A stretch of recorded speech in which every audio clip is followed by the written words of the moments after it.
ஜெபம் பண்ண கடவோம்.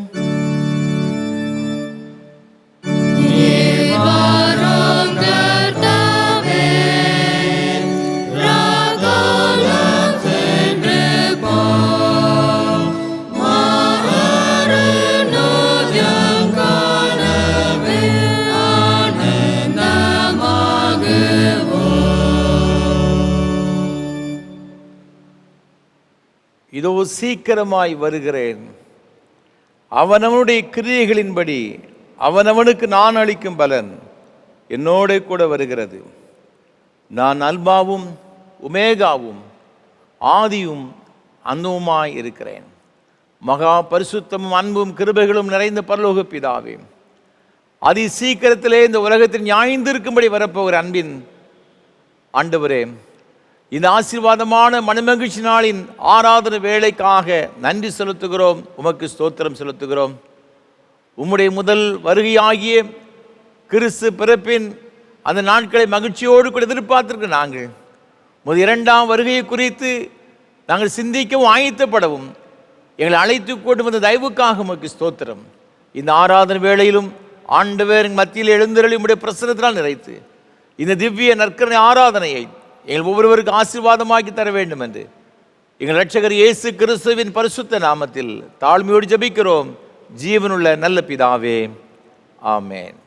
ஆராதனைக்கு ஆரம்பமாக ஆண்டோடைய பரிசுத்த நாமத்துக்கு மகிமை உண்டாக கீதம் 70 பாமாலை 46 பாடுவோம்.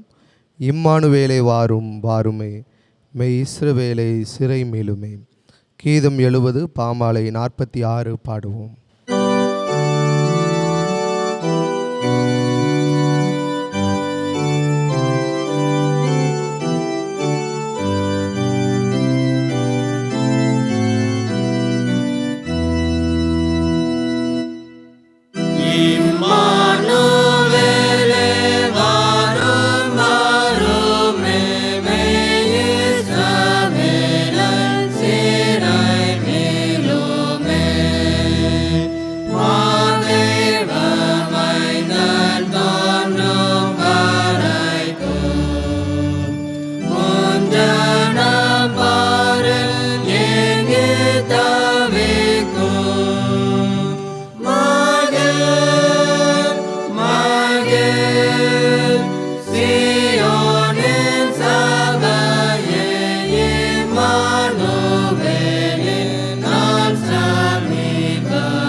நின்றபடியே பிரார்த்தனை செய்வோமாக.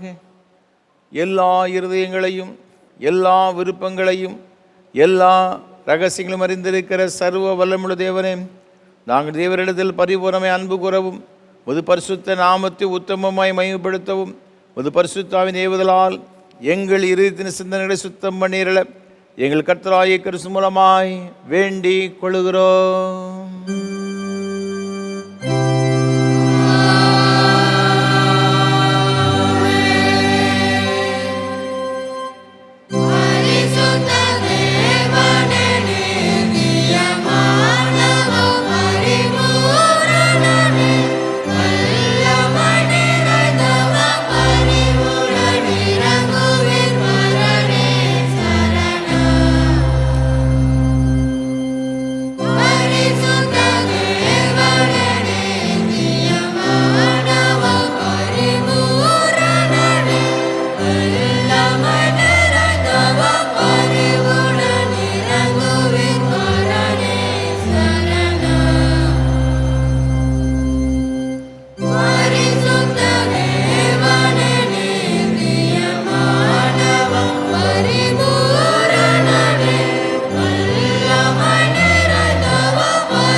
நம்முடைய கர்த்தராயிருக்கிற இயேசு கிறிஸ்து சொன்னதாவது, நம்முடைய தேவனாகிய கர்த்தர் ஒருவரே கர்த்தர். உன் தேவனாகிய கர்த்தரிடத்தில் உன் முழு இதயத்தோடும் முழு ஆத்மாவோடும் உன் முழு மனதோடும் உன் முழு பலத்தோடு அன்பு கூறுவாயாக என்பதை பிரதான கற்பனை. இதற்கு ஒப்பாய் இருக்கிற இரண்டாம் கற்பனை என்னவென்றால், உன்னிடத்தில் நீ அன்பு கூறுவது போல் பிறரிடத்தில் அன்பு கூறுவாயாக என்பதே. இவைகளில் பெரிய கற்பனை வேறொன்றுமில்லை. இவ்விரண்டு கற்பனைகளிலும் நியாயபரமான முழுமையும் தீர்க்க தரிசனங்களும் அடங்கியிருக்கிறது என்பதே.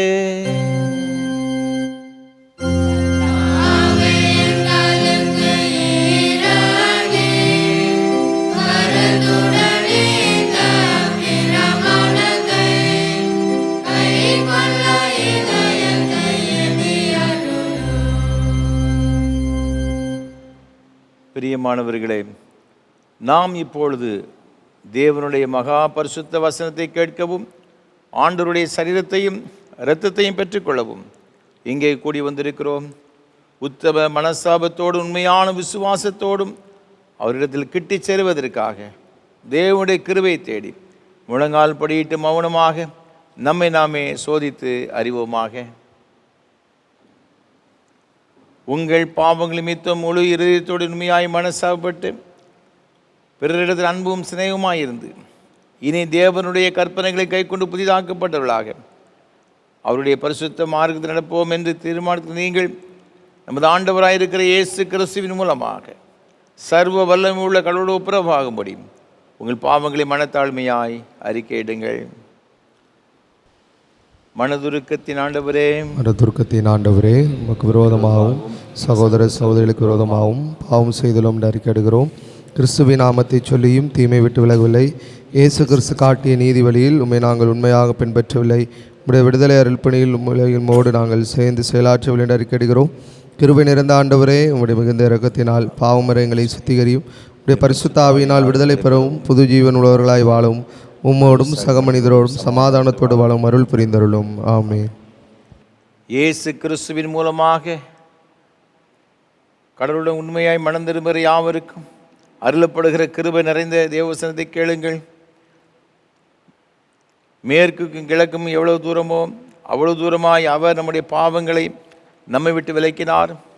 வருத்தப்பட்டு பாரம் சுமக்கிறவர்களே, நீங்கள் எல்லாரும் என்னிடத்தில் வாருங்கள், நான் உங்களுக்கு இளைப்பாறல் தருவேன். தேவன் தம்முடைய ஒரே பேரான குமாரனை விசுவாசிக்கிறவன் எவனோ அவன் கெட்டு போகாமல் நித்திய ஜீவனை அடைமடிக்க வரை தந்தருளி இவ்வளவாய் உலகத்தில் அன்பு கூர்ந்தார். பாவிகளை ரட்சிக்க கிறிஸ்து இயேசு உலகத்தில் வந்தார் வார்த்தை உண்மையும் எல்லா அங்கீகரிப்பாத்திரமானது. நம்முடைய பரம பிதாவாகிய சர்வ வல்லமை உள்ள கடவுள் உத்தம மனஸ்தாபத்தோடு உண்மையான விசுவாசத்தோடு தமிழர் மனம் திரும்பி நம்முடைய சகோதரர்கள் குற்றங்கள் மன்னிக்கிற யாவருக்கும் பாவம் மன்னிப்பு அருள் செய்வோம் என்று மிகுந்த இரக்கமாக வாக்குத்தம் செய்திருக்கிறார். அவர் நம்முடைய கர்த்தராயிருக்கிற இயேசு கிறிஸ்து நிமித்தம் உங்களுக்கு இறங்கி உங்கள் பாவங்கள் எல்லாவற்றையும் மன்னித்து அவர்கள் விடுதலையாக்கி சகல நன்மையில் உறுதிப்படுத்தி நிலைநிறுத்தி நித்திய ஜீவகரையில் சேர்ப்பாராக.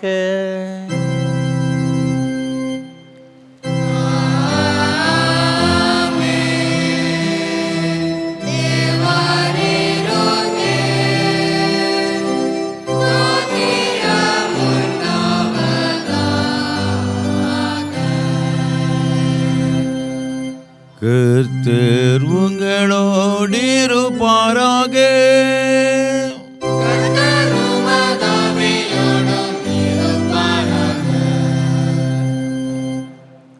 ஜெபம் பண்ண கடவோம். அட்வந்து ஞாயிற்குரிய சுருகு ஜெபம். வருகையை கொண்டாடுதல். எங்கள் ஆண்டவராகிய தேவனே, தகுதியற்ற எங்களை சந்தித்து முதுகுமாரனில் எங்களை மீட்டு கொண்டீரே. முது பிறப்பை கொண்டாட ஆயத்தப்படும் எங்கள் உள்ளங்கள் முது வார்த்தையின் ஒலியால் மகிழ்வோடும் துள்ளவும், உமது ஆவியின் அசைவாடுதலால் உமது கிரியைகளை எண்ணி துதிக்கவும் அருள் புரிய வேண்டும் என்று ஆண்டவர் இயேசு கிறிஸ்துவின் மூலமாய் வேண்டிக் கொள்கிறோம்.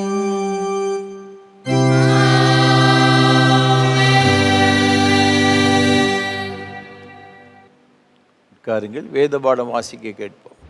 வாசிக்கும்படியாக நிருபவாக்கியத்துக்கு பதிலாக கொடுக்கப்பட்டுள்ள வேத பகுதி அப்போஸ்தலருடைய நடபடிகள் 1 அதிகாரம் 4 வசனம் முதல் 11 வசனம் வரை. அப்போஸ்தலர் 1 அதிகாரம் 4 வசனம் முதல். அன்றியும் அவர் அவர்களுடனே கூடி வந்திருக்கும்போது அவர்களை நோக்கி, யோவான் ஜலத்தினாலே ஞானஸ்நானம் கொடுத்தான். நீங்கள் சில நாளுக்குள்ளே பரிசுத்த ஆவியினாலே ஞானஸ்நானம் பெறுவீர்கள். ஆகையால் நீங்கள் எருசலேமை விட்டு போகாமல் என்னிடத்தில் கேள்விப்பட்ட பிதாவின் வாக்குத்தத்தம் நிறைவேற காத்திருங்கள் என்று கட்டளையிட்டார். அப்பொழுது கூடி வந்திருந்தவர்கள் அவரை நோக்கி, ஆண்டவரே, இக்காலத்திலா ராஜ்யத்தை இஸ்ரவேலுக்கு திரும்ப கொடுப்பீர் என்று கேட்டார்கள். அதற்கு அவர், பிதாவானவர் தம்முடைய ஆதீனத்திலே வைத்திருக்கிற காலங்களையும் வேலைகளையும் அறிகிறது உங்களுக்கு அடுத்ததல்ல. பரிசுத்த ஆவி உங்களிடத்தில் வரும்போது நீங்கள் பலனடைந்து எருசலேமிலும் யூதேயா முழுவதிலும் சமாரியாவிலும் பூமியின் கடைசி பரியந்தமும் எனக்கு சாட்சிகளாயிருப்பீர்கள் என்றார். இவைகளை அவர் சொன்ன பின்பு அவர்கள் பார்த்து கொண்டிருக்கையில் உயர எடுத்து கொள்ளப்பட்டார். அவர்கள் கண்களுக்கு மறைவாக ஒரு மேகம் அவரை எடுத்து கொண்டது. அவர் போகிற போது அவர்கள் வானத்தை அண்ணாந்து பார்த்து கொண்டிருக்கையில், இதோ வெண்மையான வஸ்திரம் தரித்தவர்கள் 2 பேர் அவர்கள் அருகே நின்று, கலிலேயராகிய மனுஷரே, நீங்கள் ஏன் வானத்தை அண்ணாந்து பார்த்து நிற்கிறீர்கள்? உங்களிடத்தில் நின்று வானத்துக்கு எடுத்து கொள்ளப்பட்ட இந்த இயேசுவானவர் எப்படி உங்கள் கண்களுக்கு முன்பாக வானத்துக்கு எழுந்தருளி போனாரோ அப்படியே மறுபடியும் வருவார் என்றார்கள் என்பது. இது ஆண்டவரின் திருவார்த்தை.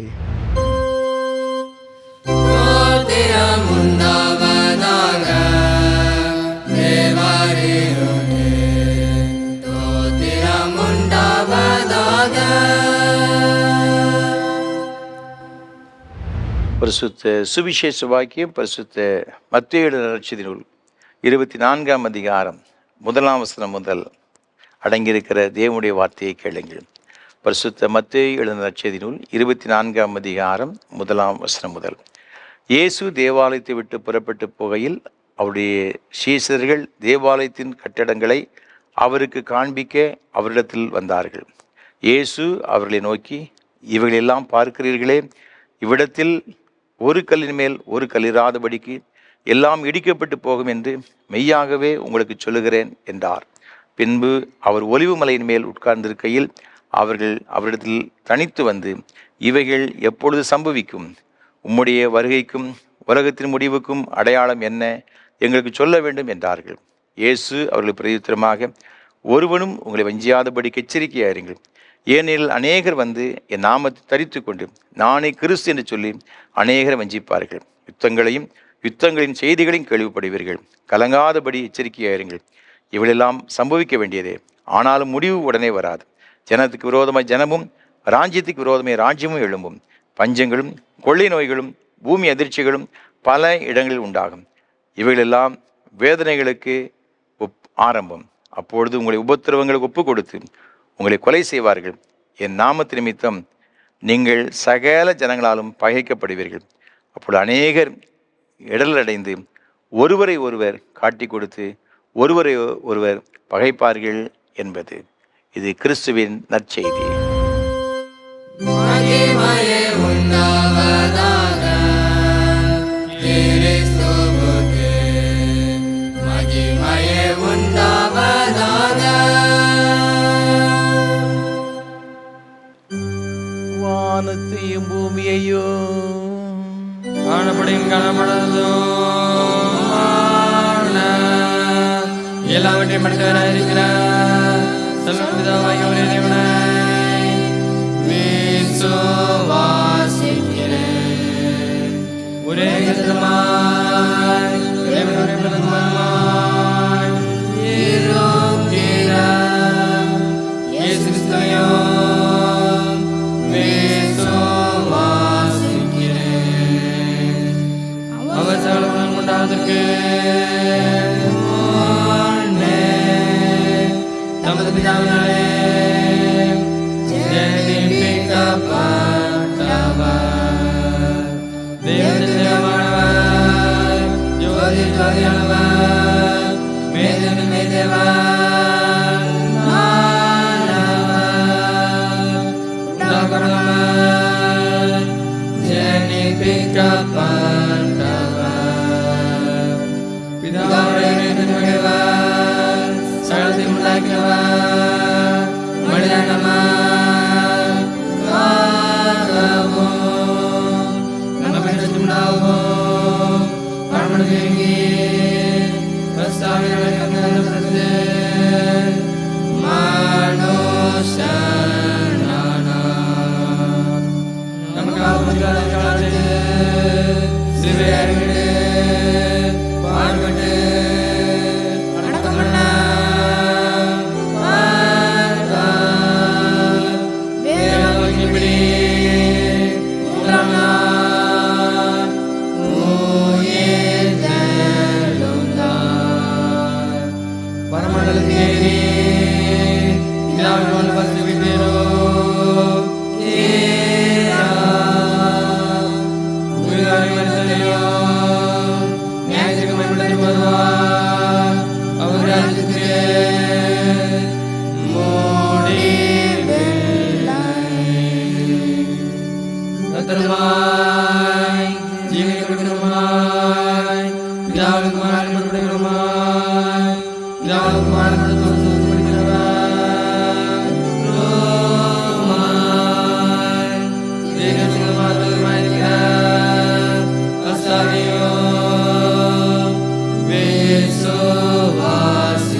திருமலக ரட்சகருமான இயேசு கிறிஸ்துவின் ஈடு இணையற்ற நாமத்தினாலே திருநெல்வேலி திருமண்டலம் கல்லடைக்குறிச்சி சிஎஸ்ஐ கிறிஸ்து ஆலய சார்பாக இந்த ஆராதனை வேளையில் பங்கு பெறும்படி வந்திருக்கும் உங்கள் அனைவரையும் அன்போடு வாழ்த்துகிறேன், வரவேற்கிறேன். ஆண்டோடைய கிருபையும் ஆசீர்வாதம் உங்களோடு கூட எப்பொழுதும் நிலைத்திருப்பதாக. ஒவ்வொரு வாரமும் ஏஞ்சல் தொலைக்காட்சி மூலமாக உங்களோடு கூட சேர்ந்து கர்த்தரை ஆராதிப்பதில் மிகுந்த மகிழ்ச்சி அடைகிறேன். கர்த்தரை துதிக்கிறேன், ஸ்தோத்தரிக்கிறேன். விசேஷமாக இந்த நல்ல வாய்ப்புகளை நமக்கு ஒவ்வொரு வாரமும் தந்து கொண்டு வருகிற நம்முடைய அன்பிற்கும் மரியாதைக்கும் உரிய அருமையான ஐயா சாது சுந்தர் செல்வராஜ் அவர்களுக்காக உள்ளத்தில் ஆழத்திலிருந்து கர்த்தரை துதிக்கிறேன், ஸ்தோத்தரிக்கிறேன். எல்லாரும் ஆண்டவரை ஆராதிக்கணும், அந்த ஆசீர்வாதங்களை பெற்றுக்கொள்ள வேண்டும் என்ற ஒரு பெரிய தரிசனத்தோடு கூட ஐயா அவர்கள் நமக்கு கொடுத்திருக்கிறார்கள். கர்த்தர் தாமே சாது ஐயா அவர்களையும் அவர் செய்து கொண்டு வருகிற ஏஞ்சல் தொலைக்காட்சி ஊழியங்கள் மற்றும் இயேசு ஊழியங்களை அவர் விதமாக ஆசீர்வதிப்பாராக. நம்முடைய தனி ஜபங்களில், குடும்ப ஜபங்களில் ஐயா அவர்களுக்காக அவர் செய்து கொண்டு வருகிற ஊழியங்களுக்கு ஜெபிப்போம், ஆண்டவருடைய ஆசீர்வாதங்களை பெற்றுக்கொள்வோம். ஒவ்வொரு வாரமும் காலை 7 மணிக்கு இதே ஆராதனை வேளை சிஎஸ்ஐ திருநெல்வேலி டயசிஸ் என்ற யூடியூப் சேனலிலும் நாங்கள் ஒளிபரப்பு செய்கிறோம். அதை மற்றவர்களுக்கு அறிமுகப்படுத்துங்கள். ஆண்டவருடைய ஆசீர்வாதங்கள் ஆசீர்வாதங்களை மற்றவர்கள் பெற்றுக்கொள்ள உதவி செய்ய உங்களை மிகுந்த அன்போடு நான் கேட்டுக்கொள்கிறேன். ஒவ்வொரு வாரமும் இந்த ஆராதனை வேளை மிகுந்த ஜெபத்தோடும் அதிக பிரயாசத்தோடு கூட உங்களுக்கு வழங்கி கொண்டு வருகிறோம். உங்களுடைய மேலான ஜெபங்கள் எங்களுக்கு அதிகமாக தேவை. எனக்காக, என்னோடு கூட இந்த ஊழியத்தில் பங்கெடுத்து கொண்டு வருகிற ஒவ்வொரு கர்த்தருடைய பிள்ளைகளுக்காக விசேஷமாக நீங்கள் ஜெபிக்க உங்களை மிகுந்த அன்போடு நான் கேட்டுக்கொள்கிறேன். அது மாத்திரமல்ல, இந்த ஆராதனை வேளை ஒளிப்பதிவு செய்வதற்கு ஏராளமான தேவைகள் உண்டு. கர்த்தர் உங்கள் உள்ளத்தை எவ்வாறு சொன்னால் என் மனமு வந்து தாங்க முன்வர உங்களை அன்போடு நான் கேட்டுக்கொள்கிறேன். உங்களுடைய ஆதரவு தான் ஒவ்வொரு வாரமும் நாங்கள் இந்த ஆராதனை வேளையை ஒளிபரப்பு செய்வதற்கு உதவி செய்கிறது. ஆகவே நீங்கள் ஜெபியுங்கள். அது மாத்திரமல்ல, நீங்கள் தாங்கி ஆண்டவருடைய ஆசீர்வாதங்களை பெற்றுக்கொள்ள உங்களை மிகுந்த அன்போடு நான் கேட்டுக்கொள்கிறேன். இந்த வாரத்திலும் கூட இந்த ஆராதனை வேளையை ஒளிப்பதிவு செய்வதற்கு சென்னையை சார்ந்த அருமையான குடும்பத்தினர் திருமதி ஃப்ளோரா ஜாஸ்மின், திரு வின்சென்ட் ராஜ்குமார், இந்த அருமையான குடும்பத்தின் பிள்ளைகள் நமக்கு முன் வந்திருக்கிறார்கள். கர்த்தர் தாமே இந்த அருமையான குடும்பத்தின் பிள்ளைகளை அபரிவிதமாய் ஆசீர்வதிப்பாராக. தேவன் அவளுக்கு கொடுத்த அருமையான மூத்த மகள் திருமதி ரேச்சல் ஜோசப், திரு ஜோசப் தினகரன், இந்த அருமையான தம்பதிகளுக்காக ஆண்டவரை துதிக்கிற ஸ்தோத்திரிக்கிறேன். தேவன் இவருடைய குடும்ப வாழ்வை ஆசீர்வதித்து ஒரு அருமையான ஒரு குட்டி பிள்ளையை கொடுத்திருக்கிறார். இந்த அருமையான குழந்தைக்காக ஆண்டவர் துதிக்கிறேன், ஸ்தோத்திரிக்கிறேன். இயேசுவானவர் தாமே ஞானத்திலும் வளர்த்தியிலும் தேவக்கருவிலும் மனுஷ தயவிலும் அதிகமாய் விருத்தி அடைந்தார் எழுதப்பட்டிருக்கின்ற அந்த வார்த்தையின்படி அருமையான குழந்தையை ஆண்டவர் அபரிவிதமாய் ஆசீர்வதிப்பாராக.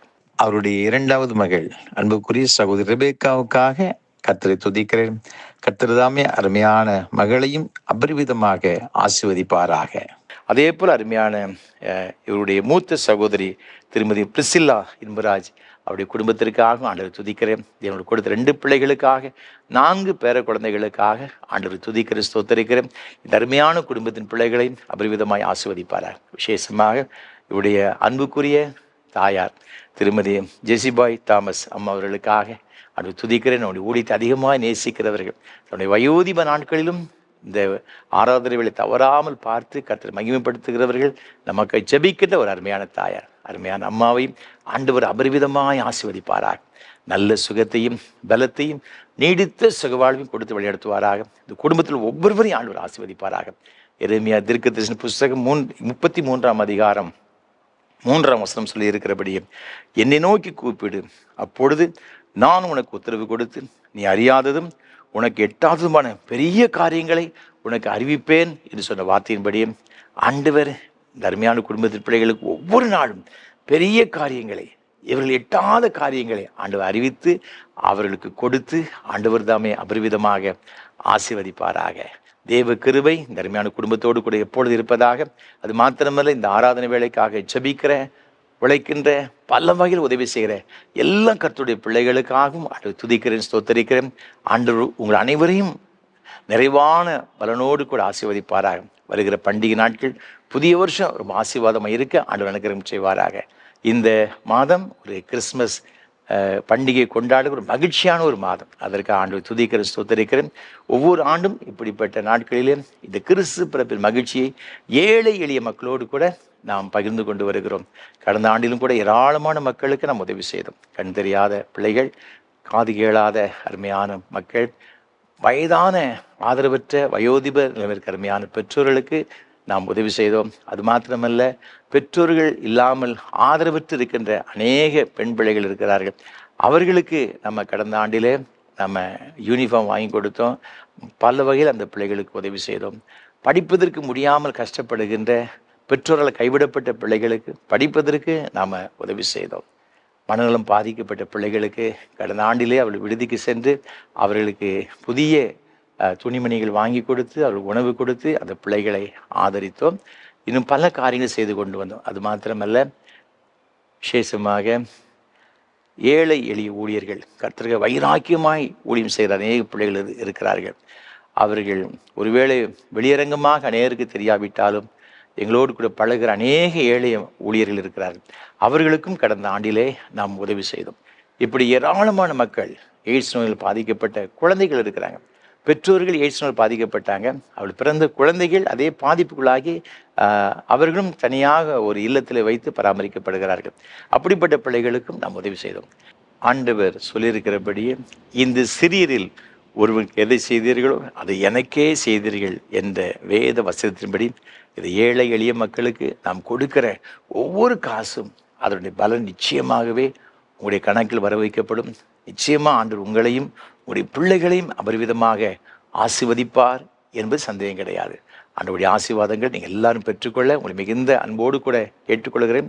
இது கட்டாயம் அல்ல, விசனமாயும் அல்ல. நீங்கள் உங்களுடைய உள்ளத்திலே கர்த்தர் ஏவுவார்னு சொன்னால் நீங்கள் ஊழியத்தை தாங்க முன்வாருங்கள். ஆண்டவருடைய ஆசீர்வாதங்களை நிச்சயமாய் நிறைவாய் பெற்றுக்கொள்வீர்கள். அது மாத்திரமல்ல, இந்த நாளிலும் கூட இது ஒரு அட்வென்ட் நாட்கள். ஆகவே இந்த ஞாயிறு ஆராதனையிலே எங்களுடைய அருமையான திருச்சபையின் வாலிப சகோதர சகோதரிகள் சிறப்பு பாடல்களை பாட இருக்கிறார்கள். நம்ம எல்லாரும் கேட்டு தேவனை மகிமைப்படுத்துவோம், ஆண்டவருடைய ஆசீர்வாதங்களை பெற்றுக்கொள்வோம். அதைத் தொடர்ந்து ஆண்டவருடைய வார்த்தையை நாம் கேட்போம். கர்த்தர் உங்கள் அனைவரோடு கூட இருப்பாராக. ஆமென்.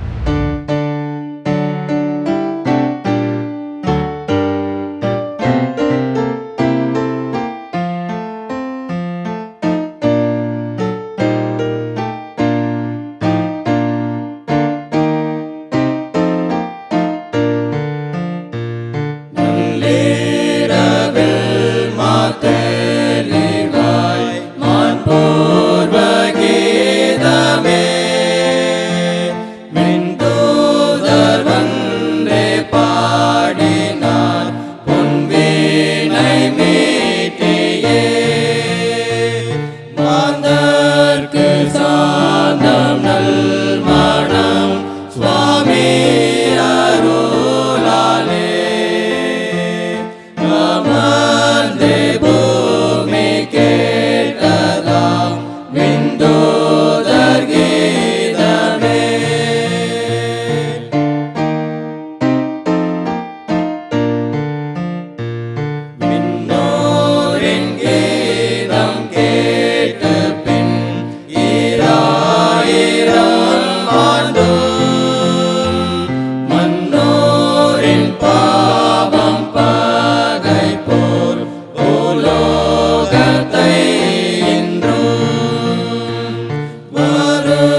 தொடர்ந்து கர்த்தர் நம்மோடு கூட பேசும்படியாக நாம் தலைவணங்கி ஜெபம் செய்வோம்.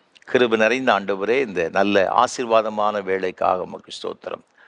இப்பொழுது நம்முடைய திருவார்த்தைகளை கேட்க வந்திருக்கிறோம். எங்களோடு கூட பேசும். நாங்கள் எதை கற்றுக்கொள்ள வேண்டும் என்று விரும்புகிறீரோ அதை நாங்கள் கற்றுக்கொள்ள எங்களுக்கு உதவி செய்யும். என்னை மறைத்து நீர் வெளிப்படும். இயேசு கிறிஸ்துவின் பரிசுத்த நாமத்தை ஜெபிக்கிறோம் தூய பிதாவே, ஆமென். மீண்டும் உங்கள் எல்லாரையும் ஆண்டவர் இயேசு கிறிஸ்துவின் நாமத்தில் அன்போடு கூட வாழ்த்துகிறேன். ஆண்டவருடைய கிருபையும் ஆசீர்வாதம் உங்களோடு கூட எப்பொழுதும் நிலைத்திருப்பதாக. நாம் அட்வென்ட் நாட்களுக்குள்ளாக நாம் பிரவேசித்திருக்கிறோம். இந்த நாட்கள் நம்ம எல்லாருக்கும் ஒரு சந்தோஷமான மகிழ்ச்சியான ஒரு நாட்கள். ஆண்டவர் இந்த நாட்கள் நமக்கு ஆசீர்வாதமாக்கி தருவாராக.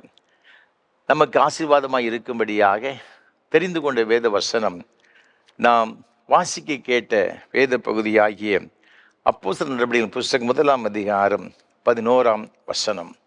கலிலேயராகிய மனுஷரே, நீங்கள் ஏன் வானத்தை அண்ணாந்து பார்த்து நிற்கிறீர்கள்? உங்களிடத்தில் நின்று வானத்துக்கு எடுத்துக்கொள்ளப்பட்ட இந்த இயேசுவானவர் எப்படி உங்கள் கண்களுக்கு முன்பாக வானத்துக்கு எழுந்தெழுந்து போனாரோ அப்படியே மறுபடியும் வருவார் என்றார்கள். இங்கு வேத வசனம் மிக அழகாக சொல்லுகிறது. இந்த இயேசுவானவர் எப்படி உங்கள் கண்களுக்கு முன்பாக வானத்துக்கு எழுந்தருளி போனாரோ அப்படியே மறுபடியும் வருவார். இயேசு மீண்டும் திரும்பவும் வருவார். ஆண்டவராக இருக்கிற இயேசு கிறிஸ்து உயிரோடு கூட எழுந்த பிறகு 40 நாள் கழித்து பரத்திற்கு எடுத்துக்கொள்ளப்பட்டார். தம்முடைய சீஷர்களோடு கூட சேர்ந்து அந்த ஒலிவுமலைக்கு சென்றார். சில காரியங்களை, அவர் செய்ய வேண்டிய காரியங்களை கற்றுக் கொடுத்து விட்டு அப்படியே வானத்துக்கு எழுந்தருளி போனதாக வேதத்தில் பார்க்கிறோம். அவ்வாறு எழுந்தருளி போன பொழுது இதை சீஷர்கள் எல்லாரும் பார்த்து கொண்டிருக்கிறாங்க. அப்பொழுது அவர்கள் அருகே வெண்வஸ்திரம் தரித்த 2 தூதர்கள் அவர்களை பார்த்து சொல்லுகிறார்கள், இந்த இயேசுவானவர் எப்படி பரத்துக்கு ஏறி சென்றாரோ அதே போல் மறுபடியும் வருவார். இயேசு மீண்டும் வரப்போகிறார். அன்பான ஆண்டவருடைய பிள்ளைகளே, இயேசு கிறிஸ்துவின் வருகையைத்தான் இன்றைக்கு எல்லா மக்களும் எதிர்பார்த்து கொண்டிருக்கிறார்கள். அவருடைய வருகையை அட்வென்ட் என்று சொல்வார்கள். ஆகவே தான் இந்த நாட்கள் அட்வென்ட் நாட்கள். வருகை, இந்த இயேசு கிறிஸ்துடைய முதலாவது வருகையாகிய கிறிஸ்துவின் பிறப்பை குறித்து நம்ம எல்லாரும் சிந்திக்கும்படியாக, அதை கொண்டாடும்படியாக ஆயத்தப்பட்டு கொண்டிருக்கிற இந்த நாட்களிலே அவருடைய 2ஆம் வருகையும் நாம் அவரோடு கூட எதிர்பார்க்க வேண்டும் என்ற ஒரு நோக்கத்தோடு கூட தான் ஆதி பரிசுத்தவான்கள் இந்த நாட்களை அட்வென்ட் நாட்கள் என்று சொல்லுகிறார்கள். அது லத்தீன் வேர்டில் அது அட்வென்ட் என்று சொல்வார்கள். அப்படி என்றால் கம்மிங், வருகிறது. இந்த கிரேக்கு பதத்தில் பரோஷியா அப்படின்னு சொல்லுவாங்க. அப்படி என்றாலும் ஆண்டவர் வருகையை குறித்து அங்கு சொல்லப்பட்டிருக்கிறது.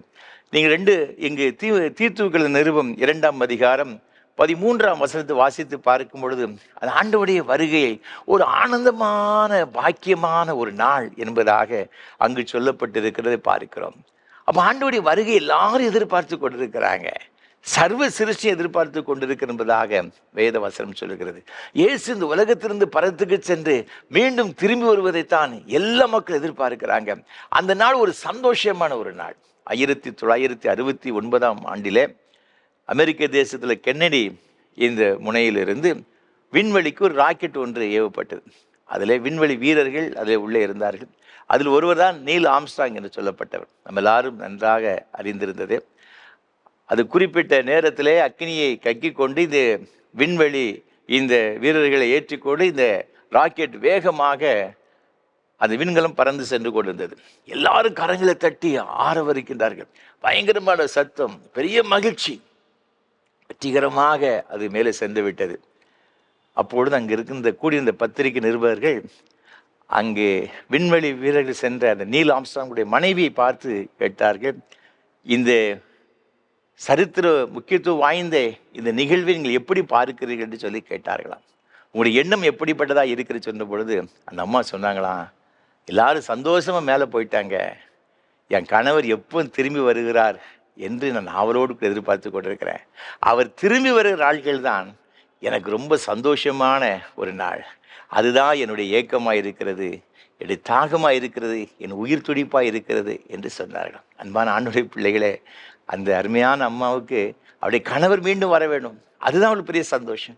அதே போல் இன்றைக்கு நீங்களும் நானும் ஆராதிக்கிற ஆண்டவராய் இயேசு கிறிஸ்து உலகத்தில் 33 ஆண்டு காலங்கள் உயிரோடு கூட இருந்து எல்லாவற்றையும் செய்து முடித்து விட்டு பரலோகத்திற்கு ஏறி சென்று விட்டார். போகும்பொழுது சொன்னார், நான் மறுபடியும் வருவேன் என்று சொன்னார். மறுபடியும் வருவேன் சொன்னார். அந்த மகிமையான வருகைக்காகத்தான் இன்றைக்கு நீங்களும் நானும் எதிர்பார்த்து கொண்டிருக்கிறோம். அந்த வருகை மீண்டும் வரும்பொழுது எப்படி இருக்குமா? வெளிப்படுத்தின விசேஷம் 1 அதிகாரம் 7 வசனத்தை வாசித்து பார்க்கும் பொழுது, இதோ மேகங்களுடனே வருகிறார், கண்கள் யாவும் வரை காணும் என்று சொல்லப்பட்டிருக்கிறது. மேகத்தோடு கூட வருவாராம். அது மாத்திரமல்ல, நீங்கள் மத்தேயு 16:27, 25 அதிகாரம் 31 வசனம், 24, 30 ஆகிய வசனங்களை வாசித்து பார்க்கும் பொழுது, மனுஷகுமாரன் தம்முடைய பிதாவின் மகிமை பொருந்தினவராக தம்முடைய தூதர்களோடு கூட வருவார், அவர் வல்லமையுடையவராக வருவார் என்பதாக சொல்லப்பட்டிருக்கிறது.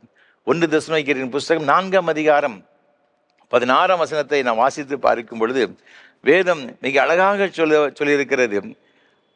இங்கு கர்த்தர் தாமே ஆரவாரத்தோடும் பிரதான தூதனுடைய சத்தத்தோடும் தேவ எக்காலத்தோடும் வானத்திலிருந்து இறங்கி வருவார் என்று சொல்லப்பட்டிருக்கிறது.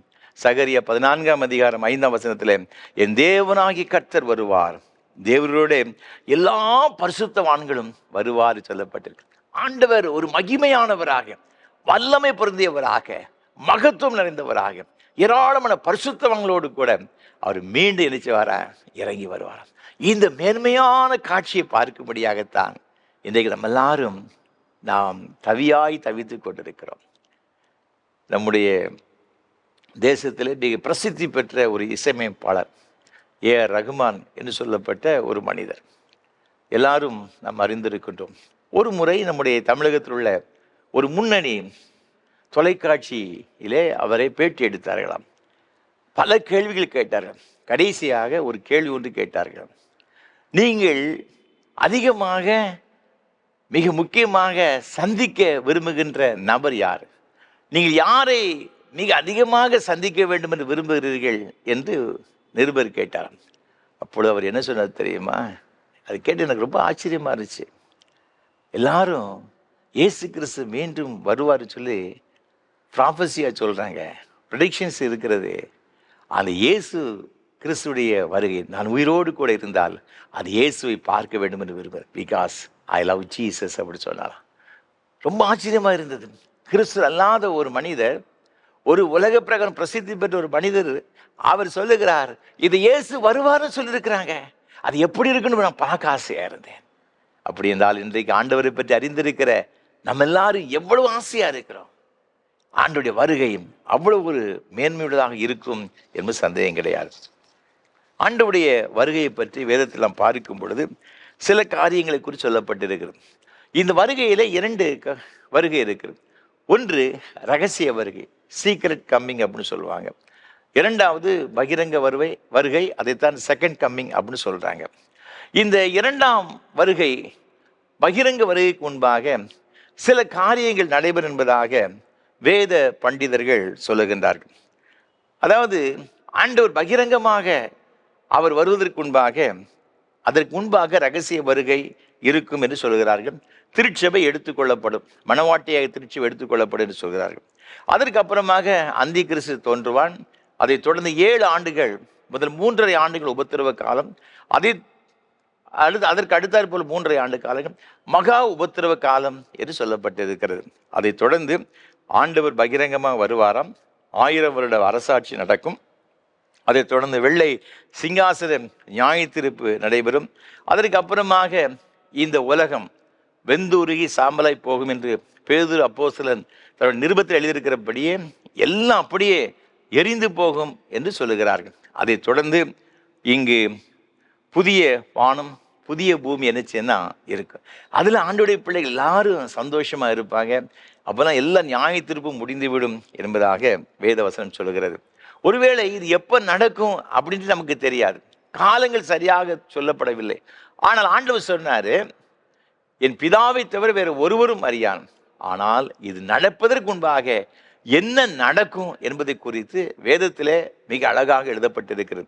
நீங்கள் மத்திய எழுதின சுவிசேஷம் 24ஆம் அதிகாரம் முழுவதும் வாசித்து பார்க்கும் பொழுது கிறிஸ்துவுடைய வருகைக்கு முன்பாக என்னவெல்லாம் நடக்கும் என்பதை குறித்து மிக அழகாக சொல்லப்பட்டிருக்கிறது.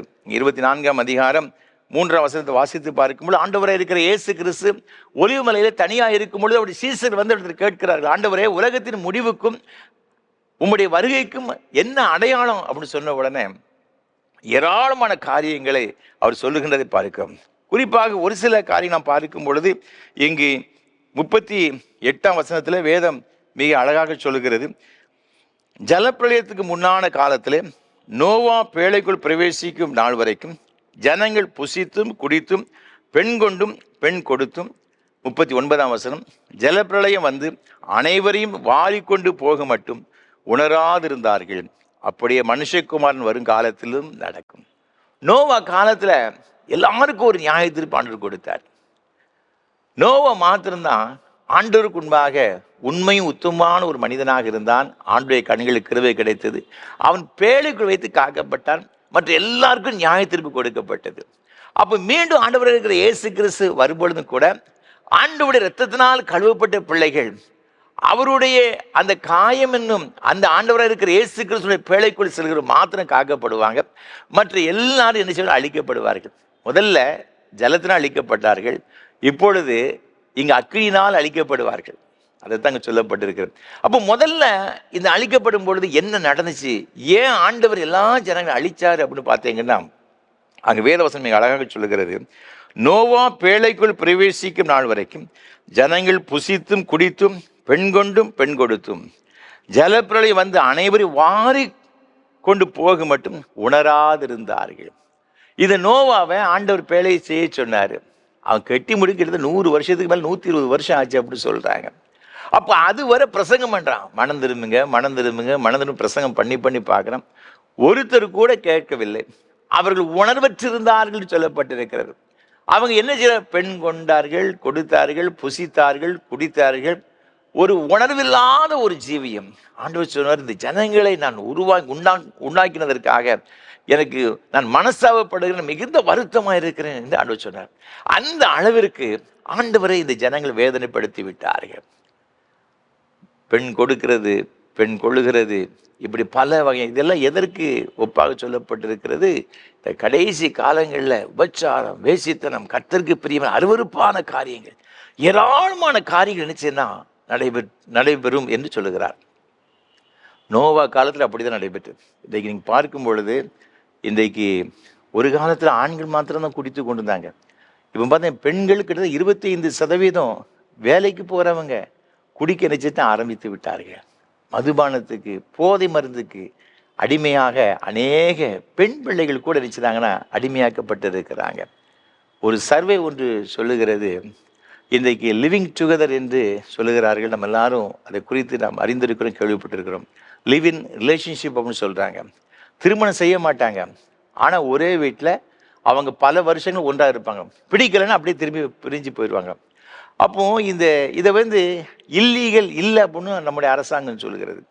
அது எப்படி ஒரு அநாகரிகமான ஒரு வாழ்க்கை, இல்லீகலாக அவர்கள் பாலிய சம்பந்தமான அநேக காரியங்கள் செய்து கொண்டு வருகிறாங்க, ஆனால் திருமணம் செய்து கொள்கிறது இல்லை.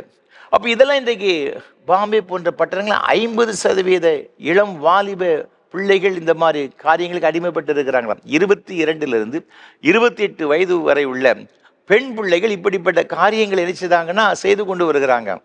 80% மக்கள் இதற்கு ஆதரவு தெரிவிக்கிறதாக ஒரு ரிப்போர்ட் ஒன்று சொல்லப்பட்டிருக்கிறது.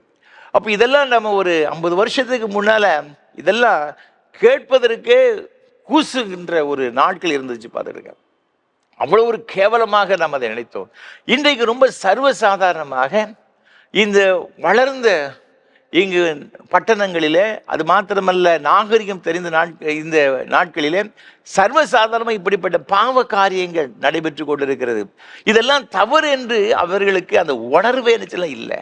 அப்போ இதெல்லாம் பார்க்கும்போது ஆண்டவர் சொல்றாரு, ஆண்டவருடைய வருகை என்னச்சதுன்னா மிக சமீபமாக இருக்கிறது என்பதாக சொல்லப்பட்டிருக்கிறது. அது மாத்திரமல்ல, நீங்கள் தொடர்ந்து வேதத்தில் வாசித்து பார்க்கும் பொழுது இதை 24ஆம் அதிகாரத்தில் 6, 7 ஆகிய வசனங்களிலே யுத்தங்களின் செய்திகளையும் கேள்விப்படுவீர்கள், கலங்காதபடிக்கு எச்சரிக்கையாக இருங்கள், இவைகளெல்லாம் சம்பவிக்க வேண்டியதே, ஆனாலும் முடிவு உடனே வராது. ஜனத்துக்கு விரோதமாய் ஜனமும் ராஜ்யத்துக்கு விரோதமாய் ராஜ்யமும் எழும்பும், பஞ்சங்களும் கொள்ளை நோய்களும் பூமி எதிர்ச்சிகளும் பல இடங்களில் உண்டாகும். இன்னும் ஏராளமான காரியங்களை சொல்லிக்கொண்டே போகிறதை பார்க்கிறோம். யுத்தங்கள் வரும். ராஜ்யத்துக்கு விரோதமாய் ராஜ்யம். ஒரு வருஷத்துக்கு மேலாக ரஷ்யா உக்ரைன் போர் நடைபெற்று கொண்டிருக்கிறது. அதே போல் இஸ்ரேல் காசா போர் நடைபெற்று கொண்டிருக்கிறது. இன்னும் முடிவுக்கு வரல. இந்த யுத்தத்தை இன்னும் அதுக்கு அடுத்த கட்டம் செல்லும் பொழுது 3ஆம் உலகப் போர் வரக்கூடிய ஒரு சூழ்நிலை கூட நினைச்சதுன்னா இருக்கிறது. இதெல்லாம் எதற்கு முன்மாதிரி அப்படின்னு பார்த்தீங்கன்னா, இயேசு கிறிஸ்து சீக்கிரத்தில் வரப்போகிறார். அவர் வாசல் அருகே வந்துவிட்டார் என்பதற்கான ஒரு சிக்னல் தான் இதெல்லாம் பார்த்துக்கிடுங்க. அப்போ நாம் எவ்வளோ ஒரு ஜாக்கிரதையாக இருக்கணும் யோசித்து பாருங்க. அது மாத்திரமல்ல, 11ஆம் வசனம் சொல்லுகிறது, அநேக கள்ளத்தீர்க்கதரிசிகளும் எழும்பி அநேகரை வஞ்சிப்பார்கள். 24ஆம் வசனம் சொல்லுகிறது, கள்ள கிறிஸ்துகளும் கள்ள தீர்க்கதரிசிகளும் எழும்பி கூடுமானால் தெரிந்து கொள்ளப்பட்டவர்களையும் வஞ்சிக்கத்தக்கதாக பெரிய அடையாளங்களையும் அற்புதங்களையும் செய்வார்கள். நான் தான் கிறிஸ்து அப்படின்னு சொல்லுவாங்க. நான் தான் சரியான தீர்க்கதரிசி அப்படின்னு சொல்லுவாங்க. அடையாளங்கள் எல்லாம் நடக்கும், அதிலெல்லாம் சந்தேகம் கிடையாது. ஏன்னா பிசாசு சில அடையாளங்கள் அற்புதங்களையும் அவன் என்ன செய்வான்னா செய்வான். அதற்கு வேண்டிய அவனுக்கு சில வல்லமைகளையும் ஆண்டவர் கொடுத்து வைத்திருக்கிறார். பார்த்துக்கிடுங்க. அதற்கு சில அனுமதிகள் இருக்கிறது. இன்றைக்கு தவறாக போதனை செய்கிறவர்கள் பெருகி போனார்கள். நம்முடைய தமிழகத்திலே எத்தனையோ அப்படிப்பட்ட ஊழியர்கள் எழும்பி விட்டார்கள். நாம தான் ரொம்ப ஜாக்கிரதையா இருக்கணும். அநேக விசுவாசிகள் வஞ்சிக்கப்படுகிறாங்க. ஒருத்தர் சொல்றாங்க, இந்த ஊழியக்காரன் செய்த தவறு நிமித்தமாக அவருடைய சபையில் இருந்த 200-300 குடும்பம் நடுத்தருவுக்கு வந்து விட்டதாக சொல்லுகின்றார்கள். எவ்வளவு ஒரு மோசமான ஒரு நிலைமை. அப்ப இதெல்லாம் நம்ம பார்க்கும் பொழுது இயேசு கிறிஸ்துவின் வருகை ரொம்ப சமீபமாக இருக்கிறது. அது வாசல் அருகே வந்து விட்டார். வாசல் அருகே வந்து விட்டார் சொல்ற உள்ள வர்றதுக்கு எவ்வளவு நேரம் ஆகும்? நம்முடைய பார்வையிலே ஒரு நிமிஷம் கூட ஆகாது இல்லையா? ஒரு 30 செகண்ட்ஸுக்குள்ள உள்ள வந்துடலாம். அப்ப அவ்வளவு சமீபமாக இருக்கிறார். நாட்கள் ரொம்ப கொடிதா இருக்கிறது. நம்ம அதற்குள்ள என்ன சின்ன காலத்தை பிரயோஜனப்படுத்திக் கொள்ள வேண்டும். ஆக ஆண்டவருடைய வருகைக்கு முன்பாக அநேக காரியங்கள் சம்பவிக்கின்றது. அதைத்தான் நோவா காலத்தில் நடைபெற்றது போல நடைபெறும் என்று சொல்லப்பட்டிருக்கிறது. யுத்தங்கள் செய்திகள்லாம் கேட்பீர்கள். நம்ம கேட்கிறது மாத்திரமல்ல, இப்போ நடைபெற்று கொண்டிருக்கிறதை நாம் தொலைக்காட்சி மூலம் பார்த்து கொண்டிருக்கிறோம். அது மாத்திரமல்ல, வஞ்சிக்கும்படியாக அநேக கள்ள கிறிஸ்துகள், கள்ள போதகர்கள், கள்ள தீர்க்கதரிசிகள் எழுந்திருப்பார்கள். அதை இன்றைக்கு நம்ம என்ன செய்ய கண்கூடை பார்த்து கொண்டிருக்கிறோம். நம்மை சுற்றிலும் அப்படிப்பட்ட காரியம் நடைபெற்று கொண்டிருக்கிறது. ஆக நிற்கிறவன் எவனும் விழாதபடிக்கு நம்ம ரொம்ப ஜாக்கிரதை நினைச்சிருந்தா இருக்க வேண்டும் என்று வேதம் நமக்கு எச்சரிப்பை கொடுக்கிறது. அன்பான ஆண்டவருடைய பிள்ளைகளே, இந்த இயேசு கிறிஸ்து அதிசீக்கிரம் வரப்போகிறார் என்பதற்கு அடையாளங்கள் எல்லாம் நடைபெற்று கொண்டிருக்கிறபடினால இன்றைக்கு நீங்களும் நானும் அந்த வருகைக்கு என்ன செய்யணும், நம்ம ஆயத்தமாக தகுதியாக என்ன செய்யணும் காணப்பட வேண்டும் என்று வேதம் நமக்கு கற்றுக் கொடுக்கிறது. அப்படி என்றால் இந்த வருகையில் அப்படி என்ன நடக்கும்? இந்த வருகையில் அப்படி என்ன ஒரு மேன்மை இருக்கிறது? சிறப்பான ஒரு அம்சம் என்ன இருக்கிறது? அந்த வருகைக்கு ஏன் நம்ம இவ்வளவு ஆயத்தப்படணும்? அதில் என்ன ஆசீர்வாதம் நமக்கு தருகிறார் என்று நாம் பார்க்கும் பொழுது வேதத்தில் மிக அழகாக சொல்லப்பட்டிருக்கிறது. 1 கொரிந்தியர் நிருபம் 15ஆம் அதிகாரத்தில் நம்ம பார்க்கும் பொழுது 51ஆம் வசனம் சொல்லுகிறது, இதோ ஒரு ரகசியத்தை உங்களுக்கு அறிவிக்கிறேன், நம்ம எல்லாரும் நித்திரை அடைவதில்லை, ஆகிலும் கடைசி எக்காலம் துணிக்கும் போது ஒரு நிமிஷத்திலே ஒரு இமை பொழுதிலே நம்ம எல்லாரும் மறுரூபமாக்கப்படுவோம். இது கடைசி காலத்தில் ஒரு எக்காலம் துணிக்குமா? இந்த எக்காலம் துணிக்கும் பொழுது நம்முடைய சரீரமெல்லாம் நினைச்சேன்னா அப்படியே மறுரூபமாக்கப்படும். இந்த ஃப்ராக்ஷன் ஆஃப் செகண்ட்ஸில், ஒரு செகண்ட் கூட ஆகாது பார்த்து கிடக்க, அப்படியே மறுரூபமாக்கப்படுவோம் என்று வேதத்தில் சொல்லப்பட்டிருக்கிறது. நீங்கள் 1 யோவான் 3ஆம் அதிகாரத்தில் இங்கே 2ஆம் வசனத்தை வாசித்து பார்க்கும் பொழுது வேதம் மிக அழகாக சொல்லுகிறது. என்ன சொல்லுகிறதுன்னு சொன்னால், பிரியமானவர்களை, இப்பொழுது தேவனுடைய பிள்ளைகளாய் இருக்கிறோம், இனி எவ்விதமாய் இருப்போம் என்று இன்னும் வெளிப்படவில்லை, ஆகிலும் அவர் வெளிப்படும் போது அவர் இருக்கிற வண்ணமாகவே நாம் அவரை தரிசிப்பதினால் அவருக்கு ஒப்பாயிருப்போம் என்று அறிந்திருக்கிறோம். ஆண்டவர் எப்படி இருக்கிறாரோ, எத்தனை மகிமை பொருந்தியவராக இருக்கிறார், அதே போல நாமும் என்ன செய்வோம், மாற்றப்படுவோம். ஏனென்ற வசனம் அப்படி சொல்லுகிறது, அவர் இருக்கிற வண்ணமாகவே நாம் அவரை தரிசிப்பதினால். அவ்வளவு மகிமையான ஒரு கர்த்தரை நாம் அப்படியே பார்க்கிறபடினால நம்மை அவர் நினைச்சுவாராம் மகிமையான ஒரு சரீரமாக மாற்றுவாராம். நீங்கள் பிலிப்பியர்கள் நிருபத்தில் நீங்கள் வாசிப்பார் 3ஆம் அதிகாரம் 21ஆம் வசனத்தில் சொல்லப்பட்டிருக்கிறது, நம்முடைய அற்பமான சரீரத்தை தம்முடைய மகிமையான சரீரத்திற்கு ஒப்பாக மறுவப்படுத்துவார். நம்முடைய சரீரம் ரொம்ப அற்பமான சரீரங்க, ரொம்ப அற்பமானது. இதை என்ன செய்வார்? அந்த சரீரத்திற்கு கொடுக்க ஒரு மேன்மையை பாருங்க. இது அப்படியே ஒரு மேன்மையான ஒரு சரீரமாக அவர் என்ன செய்து விடுகிறார்? மாற்றி விடுகிறார். கொலோசியர்கள் நிருபத்தில் நீங்கள் பார்க்கும் பொழுது 3ஆம் அதிகாரம் 7ஆம் வசனத்தில், தன்னை சிருஷ்டித்தவருடைய சாயலுக்கு ஒப்பாய் பூரண அறிவடையும்படி புதிதாக்கப்பட்ட புதிய மனுஷனை தரித்து கொண்டிருக்கிறீர்களே. தன்னை சிருஷ்டித்தவருடைய சாயலுக்கு ஒப்பாய், நம்ம உண்டாக்கின கர்த்தர் எப்படி இருக்கிறாரோ அதே போல நம்மை ஆண்டவர் நினைச்சு வர மாற்றுவார். அவர் எப்படி இருக்கிறாராம்? எப்படி இருப்பாராம் தெரியுமா? நீங்கள் வேதத்தில் வாசித்து பார்க்கும் பொழுது, ஆண்டவர் இருக்கிற இயேசு கிறிஸ்து உலகத்தில் இருக்கும் பொழுது அவர் தன்னுடைய அந்த மகிமையான ஒரு ரூபத்தை வெளிப்படுத்தினார். மத்தேயு எழுதின சுவிசேஷம் 17ஆம் அதிகாரத்தில் நீங்கள் பார்க்கும் பொழுது மிக அழகாக சொல்லப்பட்ட 2ஆம் வசனத்தில், அவர்களுக்கு முன்பாக மருவமானார். இயேசுவின் முகம் சூரியனை போல பிரகாசித்தது, அவர் வஸ்திரம் வெளிச்சத்தை போல வெண்மையாயிற்று. அவருடைய முகம் ஒரு சூரியனை போல பிரகாசமாக இருந்துச்சான். சூரியனை நம்மளால் பார்க்க முடியுமா? பார்க்கவே முடியாது. அவ்வளோ பிரைட்டாக இருக்கும். ஒரு நிமிஷம் கூட நம்மளால் பார்க்க முடியாது. நம்முடைய கண்கள்லாம் இருந்துச்சுன்னா அப்படியே கூசி போகும். அப்படியே கண்கள்லேருந்து கண்ணீர்லாம் வர ஆரம்பித்து விடும். பார்த்துக்கிடுங்க, அவ்வளோ ஒரு மகிமை. அவருடைய முகம், அவருடைய வஸ்திரம் வெண்மையை போல வெளிச்சத்தை போல பிரகாசித்ததா. அவ்வளோ ஒரு மகிமையான ஒரு கர்த்தருங்க. நீங்கள் நான் ஆராதிக்கிற ஆண்டவர் நம்முடைய சரீரத்தை அவ்வளவா இணைச்சுவார்னா மேன்மைப்படுத்துகிறார், பரிசுத்தப்படுத்துகிறார், அவர் மறுவப்படுத்துகிறார் என்பதாக வசனம் சொல்லுகிறது. ஆகவே அந்த ஒரு நாளை நாம் எதிர்பார்த்து கொண்டிருக்கிறோம். இந்த சரீரம் இதெல்லாம் அழிஞ்சு போகுங்க. இன்றைக்கு நாம் நிறைய வேளைகளில் நம்முடைய அநேக சகோதர சகோதரிகள் தன்னுடைய சரீரத்தை பார்த்து ரொம்ப வேதனைப்பட்டுக்கிடுவாங்க. நமக்கு பார்த்து கடவுள் இப்படி ஒரு குறையை படைச்சிட்டாரு, நம்முடைய கண்ணு இப்படி இருந்தால், நம்முடைய கலர் இப்படி இருந்தால், இப்படி இருந்தால் நல்லா இருக்குன்னு நினச்சி நிறைய பேர் வேதனைப்படுறாங்க. இதெல்லாம் அழிந்து போகுங்க. ஆண்டவருடைய வருகையின் நாளிலே அவர் எப்படி இருக்கிறாரோ, அவர் 1000 10,000ங்களில் சிறந்தவர். அவரை போல நம்ம எல்லாரையும் மாற்றுவாராம்.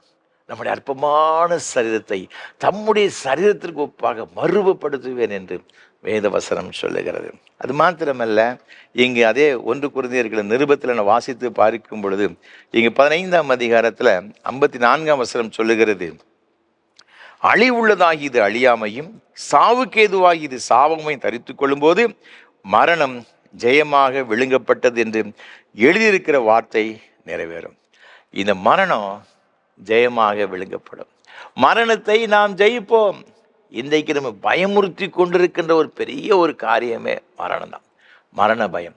நீங்கள் எபிரேயர்கள் நிருபம் 2ஆம் அதிகாரம் 15ஆம் வசனம் சொல்லுகிறது, இதற்காகவே இயேசு இந்த உலகத்தில் வந்தாராம்.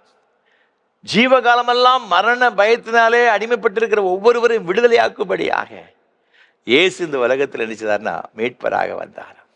அப்போ அதனால தான் இந்த 1 கொரிந்தியர் 15ஆம் அதிகாரம் 26ஆம் வசனம் சொல்லுகிறது, பரிகரிக்கப்படும் கடைசி சத்துரு மரணம்.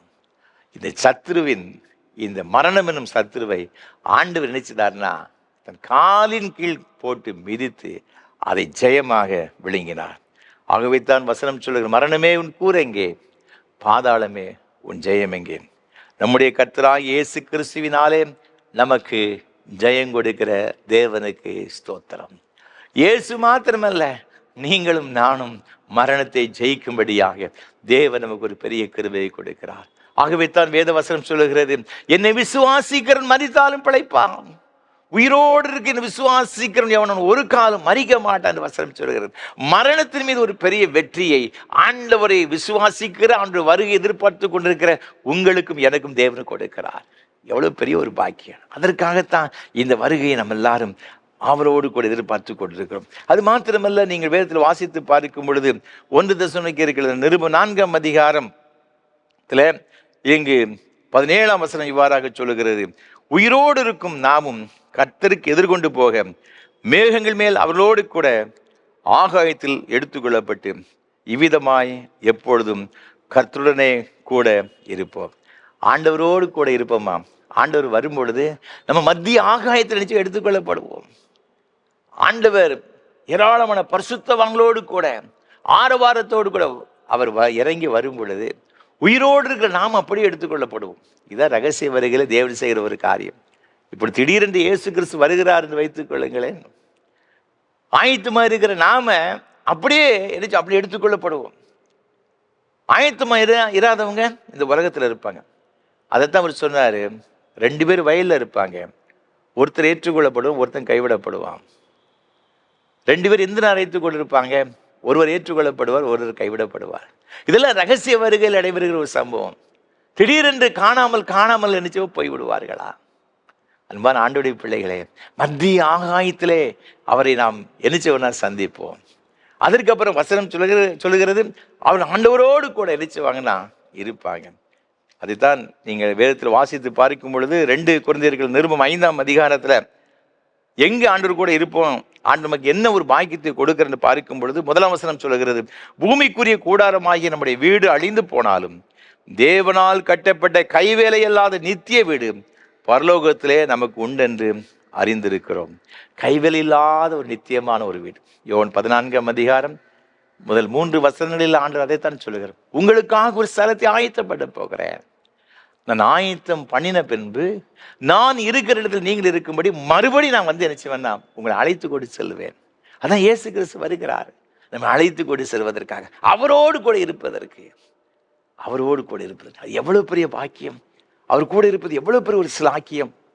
அது மாத்திரமல்ல, நீங்கள் வெளிப்படுத்த விசேஷத்தில் நாம் வாசித்து பார்க்கும் பொழுது 7ஆம் அதிகாரத்தில் வேதம் மிக அழகாக சொல்லுகிறது. 9ஆம் வசனத்தில் இங்கு யோவான் அப்போஸ்தலன் சொல்லும் பொழுது இவ்வாறாக சொல்லுகின்றார், இதோ சகல ஜாதிகளிலும் கோத்திரங்களிலும் ஜனங்களிலும் பாஷைக்காரர்களும் இருந்து வந்ததும் ஒருவனும் எண்ணக்கூடாதமான திரளான கூட்டமாகிய ஜனங்கள் வெள்ளை அங்கிகளை தரித்து தங்கள் கைகளில் குருத்தோலைகளை பிடித்து சிங்காசனத்திற்கு முன்பாகவும் ஆட்டுக்குட்டியானவருக்கு முன்பாகவும் நிற்க கண்டேன். அவங்க என்ன செய்வாங்கன்னா, ஆண்டுடைய வருகையின் போது எடுத்துக்கொள்ளப்படுகிறவர்கள் சிங்காசனத்திற்கு முன்பாக ஆட்டுக்குட்டியானவருக்கு முன்பாக நெருக்கும்படியான ஒரு பெரிய பாக்கியத்தை கொடுக்கிறார். அவங்க எப்படி இருப்பாங்களா, கைகளில் குருத்தோரைகளை பிடித்து கொண்டு வெள்ளை அங்கிகளை தரித்து கொண்டு ஒரு புதிய வஸ்திரத்தை நமக்கு கொடுக்கிறார். ஒரு மேன்மையான காரியத்தை தேவன் நமக்கு தருகிறார். பிடித்து கொண்டு நம்ம என்ன செய்வோம்னா ஆண்டவருக்கு முன்பாக நிற்போம், எப்போது அவரை தொழுது கொள்வோம் என்று வசனம் சொல்லுகிறது. எத்தனை ஒரு மேன்மையான ஒரு பாக்கியத்தை ஆண்டவர் நமக்கு தருகிறார். அன்பான ஆண்டவருடைய பிள்ளைகளே, அதற்காகத்தான் இந்த வருகையை நம்ம எல்லாரும் அவரோடு கூட எதிர்பார்த்து கொண்டிருக்கிறோம். இந்த வாரம் நமக்கு கொடுக்கப்பட்டிருக்கின்ற தலைப்பு வருகையை கொண்டாடுதல். ஆண்டவருடைய வருகையின் நாட்களிலே தேவன் இவ்வளவு பெரிய ஒரு ஆசீர்வாதமான ஒரு நிகழ்வை ஆண்டவர் நமக்கு வைத்திருக்கிறார். இந்த உலகத்தில் நம்ம பல பாடுகள் படுகிறோம், பல கஷ்டங்கள் படுகிறோம், இல்லை என்று சொல்லவில்லை. ஆனாலும் கூட இதற்கு ஒரு முடிவை தேவன் வைத்திருக்கிறார். ஒரு நாள் ஆண்டவர் நம்ம என்ன செய்தார்னா தம்முடைய ராஜ்யத்தில் சேர்த்துக் கொள்கிறார். கைவிலை இல்லாத ஒரு நித்தியமான ஒரு வீடை ஆண்டவரே நமக்கு கட்டி தருகிறார். உலக மனிதர்கள் கிடையாது, வேற யாரும் கிடையாதுங்க, ஆண்டவர் கட்டி தருகிறார்.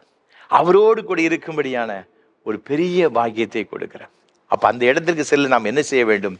இங்கு 1 கொரிந்தியர்கள் நிருபம் 15ஆம் அதிகாரத்தில் இங்கு 58ஆம் வசனம் இவ்வாறாக சொல்லுகிறது, ஆகையால் எனக்கு பிரியமான சகோதரரே, கர்த்தருக்குள் நீங்கள் படுகிற பிரயாசம் விருதாவாயிராது என்று அறிந்து நீங்கள் உறுதிப்பட்டவர்களாயும் அசையாதவர்களாயும் கர்த்தருடைய கிரியைகளிலே எப்பொழுதும் பெறுகிறவர்களாயும் இருப்பீர்களாக. ஆண்டுடைய வருகையில நாம் பங்கு பெறதுக்கு என்ன செய்ய வேண்டும் என்று சொன்னார், கர்த்தருடைய கிரியையில நாம் பெறுகிறவர்களாக இருக்க வேண்டும். கர்த்தருடைய கிருபை என்று சொல்லும் பொழுது காட்ஸ் ஒர்க், ஆண்டவருடைய வேலை என்று சொல்லப்பட்டிருக்கிறது. ஆண்டவருக்கு அடுத்த காரியத்தில் ஆண்டவருக்காக நாம் செய்கிற கிரியை அது என்னதான் இருக்க வேண்டும் என்று சொன்னால், ஆண்டவரை மகிமைப்படுத்துகிறதாக, ஆண்டவருக்கு பிரியமுள்ளதாக நாம் என்ன செய்யணும் இருக்க வேண்டும்.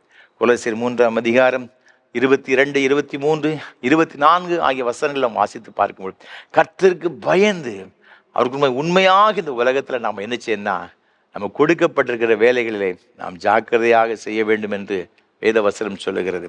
பிலிப்பியர் 2:30 வாசித்து பார்க்கும்போது எப்பாப்ரோதீத்துடைய கரத்திலே ஆண்டவர் கொடுத்த ஊழியத்து நிமித்தமாக பவுல் செய்கிற ஊழியத்திற்காக அவனுக்கு உறுதுணையாக இருக்கும்படியாக அழைக்கப்பட்ட எப்பாப்ரோதீத்து என்ன செய்தானா, அவனுக்கு அவன் மரணத்துக்கு கூட சமீபமாக இருந்தானா. அந்த அளவிற்கு மரணமே வந்தாலும் சரி, ஆண்டவருடைய ஊழியத்திற்கு நான் எதையாவது செய்ய வேண்டும் சொல்லி அதற்கு அந்த அளவிற்கு தன்னை ஒப்பு கொடுத்தான் என்பதாக வசனம் சொல்லுகிறது. அது மாத்திரமல்ல, எபேசியர் 4ஆம் அதிகாரம் 12, 13 ஆகிய வசனங்களை வாசித்து பார்க்கும்போது சபையானது பக்தி விருத்தி அடையும்படியாக, சுவிசேஷத்தின் மூலமாக ஏராளமான மக்கள் ரட்சிக்கப்படும்படியாக ஆண்டவர் சபையிலே அப்போஸ்தலர்களையும் போதகர்களையும் தீர்க்கதரிசிகளையும் சுவிசேஷர்களையும் மேய்ப்பர்களையும் என்ன ஏற்படுத்தி வைத்தார். இவங்களை எதற்காக ஏற்படுத்தி வைத்தார் சொன்னால், சபை பக்தி விருத்தி அடையணும், ஜனங்கள் ரட்சிக்கப்படும். இன்றைக்கு நம்ம எல்லாரையும் ஆண்டவர் இது உன்னதமான ஊழியத்திற்கு அழைத்திருக்கிறார். ஆண்டவருக்கு முன்பாக நீங்கள் எல்லாரும் நம்ம எல்லாரும் ஆசாரியர்களாக, ஆண்டவருடைய ஊழியக்காரர்களாக நம்ம அழைக்கப்பட்டிருக்கிறோம். நம்ம எல்லாம் லேவியர்கள், ஆசாரியர்கள் என்று வேதவசனம் சொல்லுகிறது. அப்போ நாங்கள் மாத்திரம் கர்த்தருடைய ஊழியக்காரர்கள் அல்ல, நம்ம எல்லாரும் ஆண்டவருடைய ஊழியக்காரங்க தான். அந்த காலத்திலிருந்து ஆச்சரியமான ஒளிக்கு வரவழைத்துடைய புண்ணியங்களை அறிவிக்கும்படியாக ஒரு ராஜரீக கூட்டமாக, ஆசாரிய கூட்டமாக நம்ம எல்லாரும் தெரிந்து கொள்ளப்பட்டோம். அப்போ எல்லாருமே கர்த்தருடைய ஊழியத்தை செய்யணும். எப்படி செய்யணும்? சபை பக்தி விருத்தி அடையும்படியாக, திருச்சபையிலே ஏராளமான ரட்சிக்கப்பட்டு ஆண்டவர் ஆராதிக்கும்படியான மக்களை கொண்டு வருகிற அந்த உன்னதமான சேவையிலே நாம் அர்ப்பணித்து நாம் எது செய்யணும்னா செயல்படும். அதைத்தான் அவர் சொல்றாரு, உங்களுடைய பிரயாசம் விருதாவாக இராது என்று அறிந்து நீங்கள் உறுதிப்பட்டவர்களாயும் அசையாதவர்களாயும் கர்த்தருடைய கிரியையிலே எப்பொழுதும் பெருகிறவர்களாகவும் இருக்க வேண்டும். இந்த ஆண்டோடைய காரியத்துக்கு அடுத்த வேலைகளிலே, அந்த கிரியைகளிலே நாம் பெருகும் பொழுது அவருடைய ராஜ்யத்திலே நாம் பங்கு பெறும்படியான பாக்கியத்தை பெறுவோம். அவருடைய வருகையில் நாம் பங்கெடுப்போம். அப்படிப்பட்ட ஒரு மேன்மையான கிருபைகளை ஆண்டவர் தாமே நம் ஒவ்வொருவருக்கும் தருவாராக. ஆமென். அர்ப்பணிப்பின் பாடலாக கீதம் 79, கிறிஸ்தவ கீர்த்தனை 27 பாடுவோம். வானும் பூமியோ பராபரன் மானிடன் ஆனாரோ. கீதம் 79, கிறிஸ்தவ கீர்த்தனை 27 பாடுவோம்.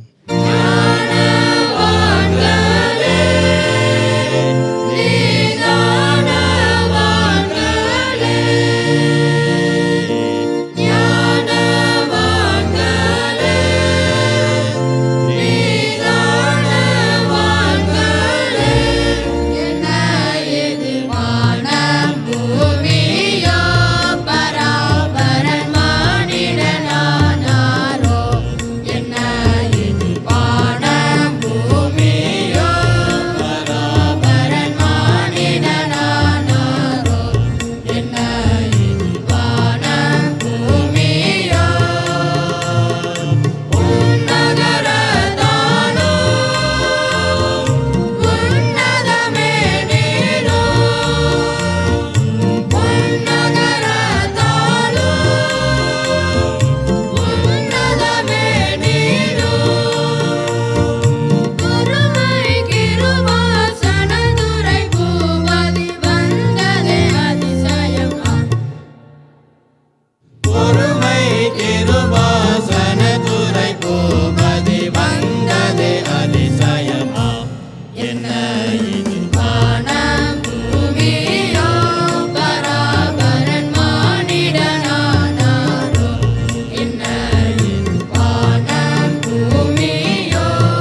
ஜெபம் செய்வோம். கிருபை நிறைந்த ஆண்டவரே, இது நல்ல ஆசீர்வாதமான வேலைக்காக நன்றியோடு கொடுமை துதிக்கிறோம், உம்மை ஸ்தோத்தரிக்கிறோம். அதி சீக்கிரத்திலே நீர் இந்த உலகத்தின் நியாயந்திருக்கும்படி வரப்போகிறீரப்பா. உம்முடைய வருகைக்காக ஆண்டவரை எல்லா சிருஷ்டிகளும் அவரோடு எதிர்பார்த்து கொண்டிருக்கிறது என்று வேதவசனம் சொல்லுகிறது. உம்முடைய வருகையிலே பங்கெடுக்கப் போகிற பிள்ளைகளுக்கு வைத்திருக்கிற மேன்மையான ஆசீர்வாதங்களுக்காய் ஸ்தோத்திரம். ஆண்டவரே, எங்கள் எல்லாரும் மறுபப்படுத்துகிறீர் என்று உம்முடைய வசனம் சொல்லுகிறதப்பா. உம்மோடு கூட வாழும்படியான ஒரு பாக்கியத்தை கொடுக்கிறேன். சிங்காசனத்திற்கு முன்பாக, ஆட்டுக்குட்டியானதற்கு முன்பாக கைகளில் குருத்தோரையில் பிடித்து கொடுமையா ஆண்டவர் மகிமைப்படுத்தும்படியாக, ஆர்ப்பரிக்கும்படியாக, தொழுது கொள்ளும்படியாக ஒரு பெரிய பாக்கியத்தை எங்கள் ஒவ்வொருவருக்கும் தருகிறீரே, அதற்காக உமக்கு ஸ்தோத்திரையா. அது மேன்மையான வருகைக்கென்று ஆண்டவரை எதிர்பார்த்திருக்கிற நாங்களும் கூட இந்த உலகத்தில் வாழும் பொழுது உமக்குடன் உண்மை உத்தமமாக வாழ்ந்து ஆண்டவரே உம்முடைய சரீரமாகிய சபையுடைய வளர்ச்சிக்காக எங்களை அர்ப்பணித்து நாங்கள் செயல்படுவதற்கு எங்கள் ஒவ்வொருவருக்கும் நீர் உதவி செய்ய வேண்டும் என்று நாங்கள் ஜெபிக்கிறோம். இந்த ஆராதனையில் பங்கு பெற்றுக் கொண்டிருக்கிற ஒவ்வொரு பிள்ளைகளுக்கு, அவருடைய குடும்பங்களுக்காக, அவருடைய பிள்ளைகளின் பிள்ளைகளுக்காக ஜெபிக்கிறோம் ஐயா. ஒவ்வொருவரையும் ஆசீர்வதி, ஒவ்வொருவரும் உடைய வருகையில் பங்கு பெற பரலோகத்தின் தேவன் அனுகிரகம் செய்ய வேண்டும் என்று நாங்கள் ஜெபிக்கிறோம்.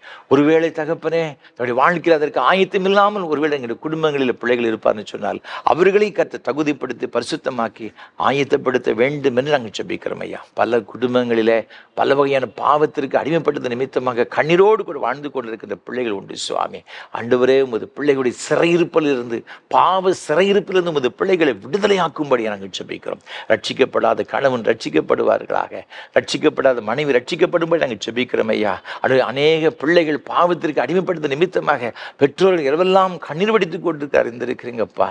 பிள்ளைகள் நிமித்தமாக தலைகுனிந்து போகிற ஒரு ஆண்டவர் வாழ்க்கையப்பா, இதையெல்லாம் கர்த்தர் மாற்றி போடுபடி ஜெபிக்கிறாஜா. தமஸ்கு வீதியிலே ஆண்டவரே உமக்கு ஸ்தோத்திரம் ஐயா. தமஸ்கு சென்று கொண்டிருக்கிற வேளையிலே ஆண்டவரே உமக்கு ஸ்தோத்திரம் ஐயா. சவுலை சந்தித்த அதே தேவன் எங்களுடைய பிள்ளைகளை கர்த்தர் சந்திக்கும்படி ஜெபிக்கிறோம் ஐயா.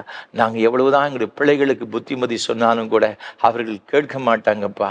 அவங்க கேட்கவே இல்லைன்னு சொல்லி கலங்கி கண்ணீரோடு கூட இருக்கிற பிள்ளைகளுக்கு நாங்கள் ஜெபிக்கிறோம் ஐயா. நீங்கள் உங்களுடைய பிள்ளைகளோடு கூட இடைபடுவீராக. இந்த பிள்ளைகளை தொடும்படியாக நாங்கள் ஜெபிக்கிறோம். இயேசு கிறிஸ்து சிந்திய ரத்தம் ஒரு சொட்டு கூட வீணாய் போகாதபடிக்கு இந்த பிள்ளைகளெல்லாம் ரட்சித்து சொந்தப்படுத்தும்படி நாங்கள் ஜெபிக்கிறோம். நீங்கள் தந்த சின்ன சின்ன குழந்தைகளுக்கு ஸ்தோத்திரம். இந்த குழந்தை செல்வங்களுடைய கரத்தில் கொடுக்கிறோம் ஐயா. சிறு பிள்ளை எடுத்து அரவணைத்து அன்பின் கரம் இந்த பிள்ளைகளை அரவணைத்துக் கொள்வீராக. ஆசீர்வதிக்க நாங்கள் ஜெபிக்கிறோம் ஐயா. கிருபை இந்த பிள்ளைகளோடு கூட இருப்பதாக. படிக்கிற பிள்ளைகளுக்கு வேண்டிய விசேஷத்தை ஞானத்தை கொடுத்து ஆண்டவர் ஆசீர்வதிக்க வேண்டும் என்று நாங்கள் ஜெபிக்கிறோம் ஐயா. ஆண்டவர் வேலைக்கை காத்திருக்கிற பிள்ளைகளுக்கு நல்ல வேலை வாய்ப்புகளை தாரும்.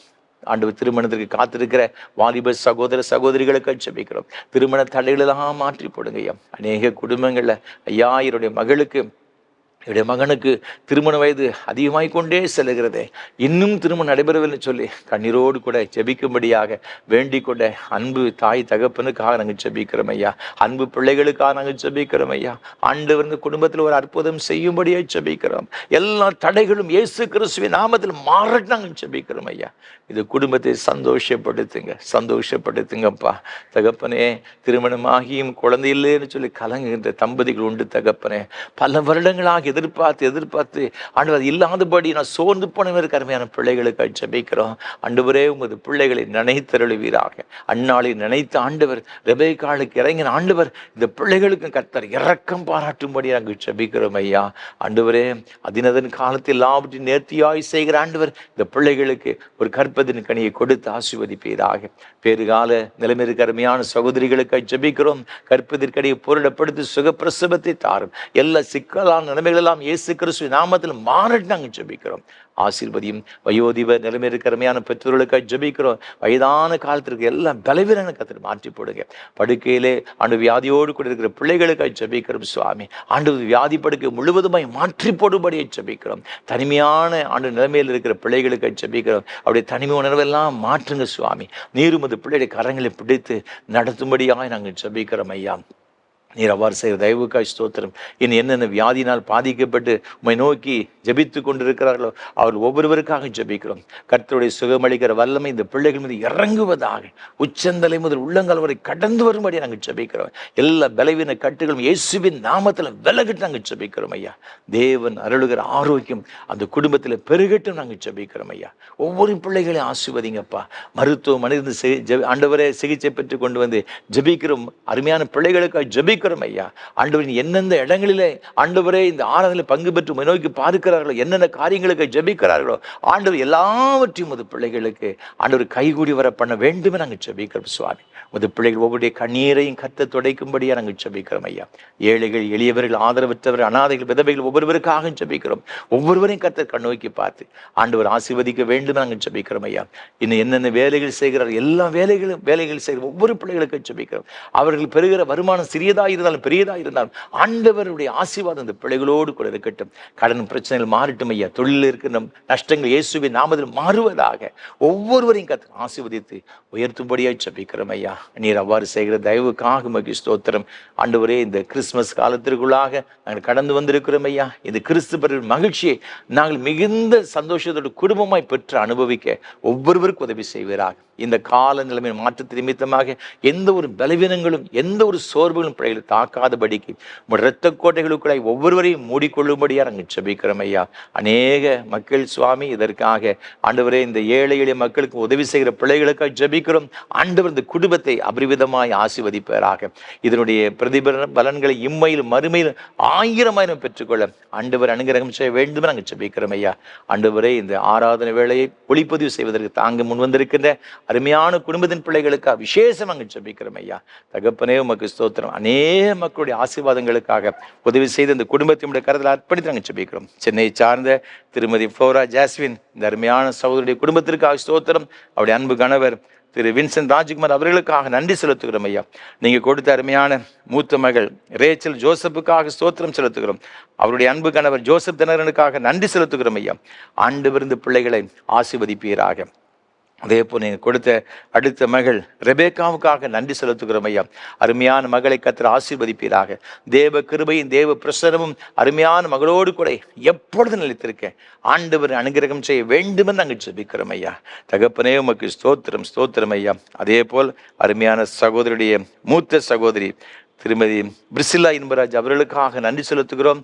தேவனுக்கு கொடுத்த அருமையான மகனுக்காக, ஆண்டவர் அருமையான மகளுக்காக, அவருடைய குடும்பத்தினருக்காக, நீர் கூட 4 பேர குழந்தைகளுக்காக ஸ்தோத்திரம் செலுத்துகிறோம். அருமையான பிள்ளைகள் ஒவ்வொருவரையும் அபரிவிதமாக நீர் ஆசீர்வதிக்க நாங்கள் ஜெபிக்கிறோம் ஐயா. அதே போல் அருமையான ஆண்டவரே, வயோதிபர் என்பதற்கு அருமையான தாயாருக்காக, ஜெசி பாய் தாமஸ் அம்மா அவர்களுக்காக நன்றி செலுத்துகிறோம் ஐயா. உம்மை நேசிக்கிற அருமையான அம்மாவுக்காக நன்றி செலுத்துகிறோம், ஸ்தோத்திரம் செலுத்துகிறோம். ஆண்டவர் தாமே அருமையான உன் மகளை கர்த்தர் ஆசீர்வதிப்பீராக. நல்ல சுகத்தை பலத்தை தீர்க்காயுசை கொடுத்து நீ உன் பிள்ளைகளின் சிறுவேலுக்கு நாங்கள் சமாதானத்தை காண்பா என்று சொன்னீரே, அந்த மேன்மையான ஆசீர்வாதங்கள் நிரப்பும்படி ஜெபிக்கிறோம். இந்த வயோதிப காலத்தில் ஏற்பட்ட எல்லா பலவீனங்களிலிருந்தும் ஆண்டவர் பலன் சம்பூர்ணமாய் விளங்க நாங்கள் ஜெபிக்கிறோம். தேவ கரம் மகளோடு கூட எப்போது இருப்பதாக இந்த குடும்பத்தை சுற்றிலும் கர்த்தர் வேறு எடுத்து பாதுகாத்துக் கொள்ளும்படி நாங்கள் ஜெபிக்கிறோம். ஆண்டவர் என்ன நோக்கி கூப்பிடு, அப்பொழுது உனக்கு எட்டாவது ஆச்சரியமான காரியங்களை உனக்கு தெரிவிப்பேன்னு சொன்னீங்களே சுவாமி. இந்த பிள்ளைகள் எப்பொழுதெல்லாம் நோக்கி பார்க்கிறார்களோ, உண்மை கூப்பிடும் பொழுதெல்லாம் நீ ஓடி வந்து பதில் கொடுத்து இந்த பிள்ளைகளை ஆசீர்வதித்து கர்த்தர் உயர்த்தும்படியாய் நாங்கள் ஜெபிக்கிறோம் ஐயா. நீங்கள் அவ்வாறு செய்கிற தயவுக்காக கோடி ஸ்தோத்திரம். இன்னும் பல வகையில் இந்த ஊழியங்களுக்காக ஜெபிக்கிற, இந்த ஊழியங்களை தாங்குகிற ஒவ்வொரு பிள்ளைகளுக்காக ஸ்தோத்திரம். ஒவ்வொருவரையும் ஆண்டவர் ஆசீர்வதியும். தேவ கிருபையும் சமாதானம் தர்மையான பிள்ளைகளோடு கூட உடைய வருகை மட்டும் நிலைத்திருக்க நீர் உதவி செய்வீராக. கணம் துதி மகிமை எல்லாம் உமக்கு செலுத்துகிற ஏற்றுக்கொள்ளும் ஆசீர்வதி. ஆண்டவர் இயேசு கிறிஸ்துவின் மூலமாக மிகுந்த தாழ்மையோடு ஜெபிக்கிறோம் பரிசுத்த பிதாவே.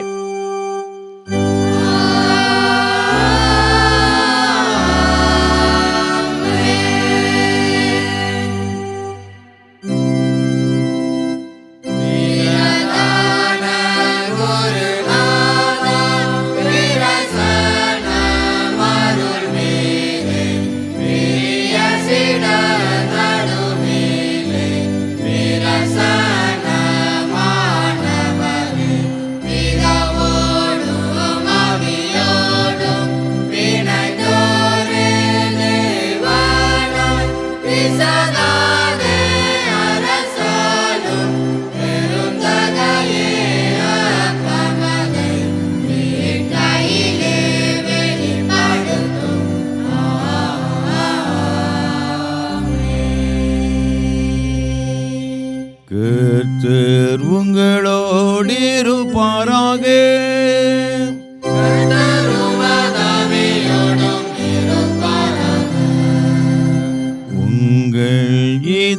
இதயத்தை உயர்த்திடுங்கள். உயர்த்துவோம் இதயத்தை கர்த்தரிடமே. ஸ்தோத்திரம் செலுத்துவோம் தேவனுக்கே. தகுதியும் நீதியும் அதுவே ஆகும். கர்த்தாவே, பரிசுத்த பிதாவே, சர்வ வல்லமை உள்ள நித்திய தேவனே, நாங்கள் எக்காலத்திலும் விடத்திலும் உமக்கு தோத்திரம் செலுத்துகிற தகுதி நீதி எங்கள் விசேஷ கடமையுமாக இருக்கிறது. உமது குமாரனை எங்கள் ஆண்டவருமாய் இயேசு கிறிஸ்துவின் மூலமாக நீர் வானங்களையும் பூமியையும் அவர்கள் எல்லாவரும் சிருஷித்தீர். மனு குலத்தின் சாயலாக உண்டாகினீர். நாங்கள் பாவத்தில் விழுந்தபோது புது சிறு முதலாக நீர் எங்களை மீட்டு கொண்டீர்.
ஆம் பிதாவே, நீர் பரிசுத்த, நீர் ஸ்தோத்தரிக்கப்பட்டவர்.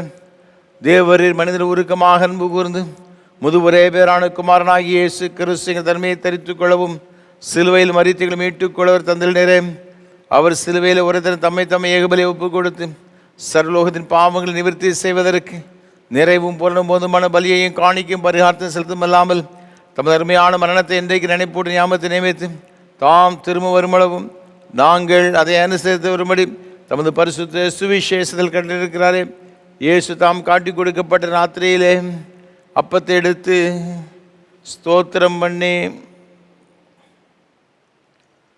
அதை பிட்டு சீசல் கொடுத்து நீங்களார் வாங்கி புசியுங்கள், இது உங்களுக்கு கொடுக்கப்படுகிற என்னுடைய சரீரம்.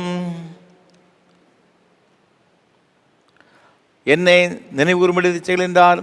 அப்படி ராபோஜன பண்ணின பாத்திரத்தை எடுத்து ஸ்தோத்திரம் பண்ணி அவர்களுக்கு கொடுத்து எல்லாரும் இதில் பானம் பண்ணுங்கள், இது பாவ மன்னிப்பிடம் உங்களுக்காக அநேகர் சிந்தப்படுகிற புது உடன்படிக்கைக்குரிய என்னுடைய இரத்தம். இதை பானம் பண்ணும் பொழுதெல்லாம் என்னை நினைவுறும்படி இதை செய்யுங்கள் என்று திருவுளம் பற்றினார்.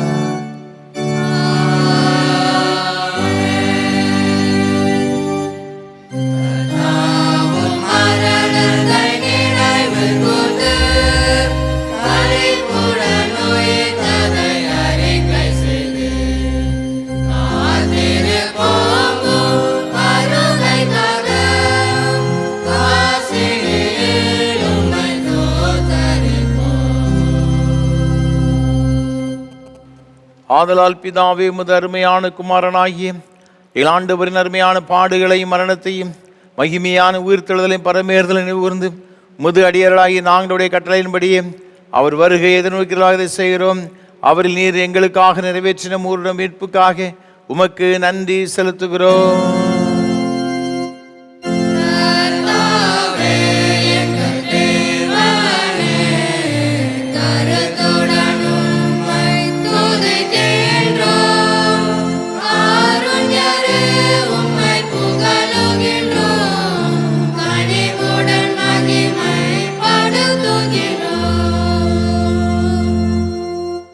இரக்கமுள்ள பிதாவே, நாங்கள் பிடிக்கிற அப்பம் கிறிஸ்துவின் சரீரத்தின் ஐக்கியமாயும் நாங்கள் ஆசீர்வதிக்கிற பாத்திரம் கிறிஸ்து ரத்தத்தின் ஐக்கியமாக இருக்கும்படி எங்களையும் நீரே தந்த இந்த அப்பத்தையும் திராட்சை ரசத்தையும் ஒரு பரிசுத்த ஆவியினால் பரிசுத்தப்படுத்த வேண்டும் என்று மிகுந்த தாழ்மையோடு பிரார்த்திக்கிறோம். நாங்கள் எல்லாரும் எங்கள் ஆண்டவராய் கிறிஸ்துவில் கூட்டி இணைக்கப்பட்டவர்களாகி விசுவாசத்தில் ஒருமைப்படவும் தலையாகி அவர்கள் எல்லாவற்றையும் வளரும் கிருபை செய்யும். அவரோடு பரிசுத்த ஆவியோடு ஐக்கியமாக இருக்கிற சர்வ வல்லமையுள்ள பிதாவாகி உமக்கு அவர் மூலமாய் சகல கனமும் மகிமையும் என்றென்றைக்கும் உண்டாவதாக.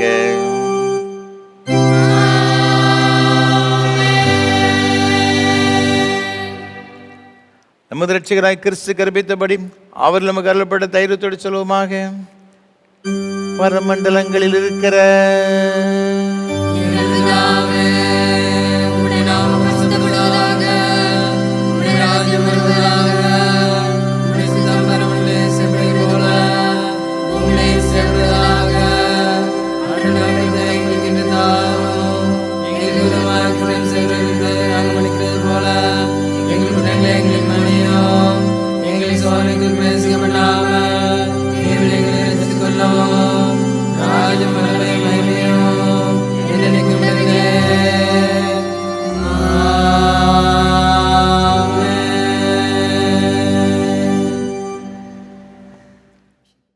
ஆண்டவருடைய திரு சமூகத்தில் வந்திருக்கிற நாம் திவ்ய சாக்கிரமத்தை பெற்றுக்கொள்வதற்கு ஆண்டவர் நம்மை தகுதிப்படுத்தும்படி பரிசுத்தப்படுத்தும்படியாக நாம் யாவரும் சேர்ந்து தாழ்மையின் விண்ணப்பத்தை ஏறெடுப்போம்.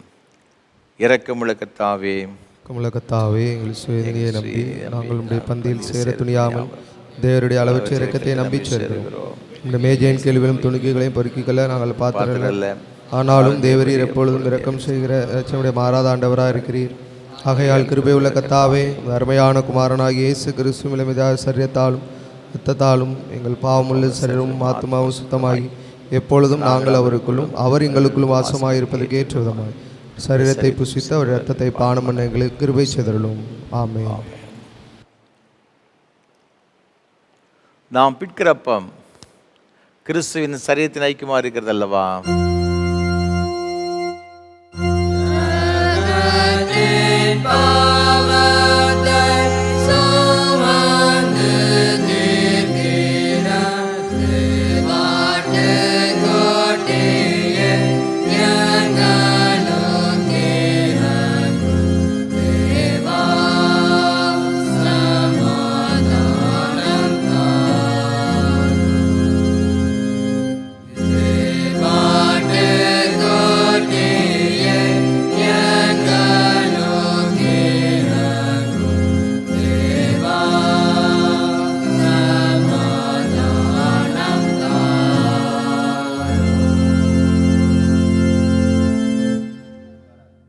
ஜெபம் பண்ண கடவோம். கிறிஸ்துவின் சரீரமும் இரத்தமுமாகிய சாக்கிரமத்தை விசுவாசத்தினால் பெற்றுக்கொள்ளலாம். நாம் அவருக்கு தோத்திரம் செலுத்துவோமாக. யாவரும் சேர்ந்து சொல்லுவோம்.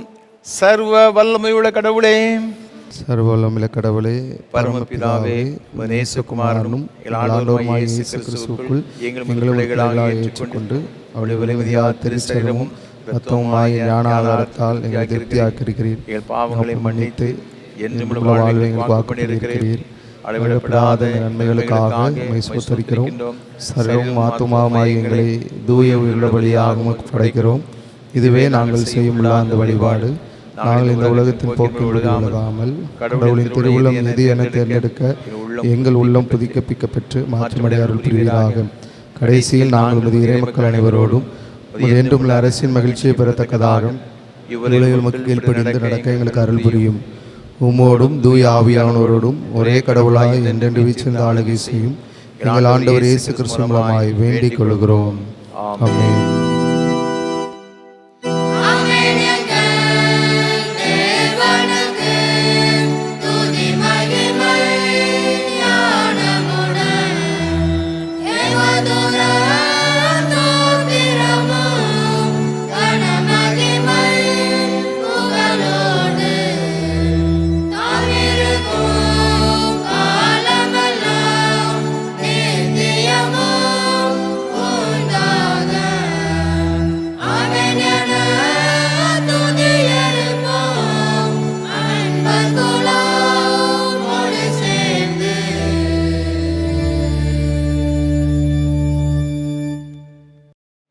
எல்லா புத்திக்கு மேலான தேவ சமாதானங்களோடு கூட இருந்து நீங்கள் தேவனையும் அவருடைய குமாரனாகிய நம்முடைய நாதர் இயேசு கிறிஸ்து பற்றி அறிகிற அறிவிலும் அன்பில் நிலைத்திருக்கும்படி உங்கள் இருதயத்தை சிந்தையை காக்கிடுவது பிதா குமாரன் பரிசுத்த ஆவியாகிய சர்வ வல்லமை பொருந்திய தேவனுடைய ஆசீர்வாதங்களோடு கூட இருந்து இன்றும் என்றும் சதா காலங்களிலும் உங்களோட நிலைத்திருக்க கடவது.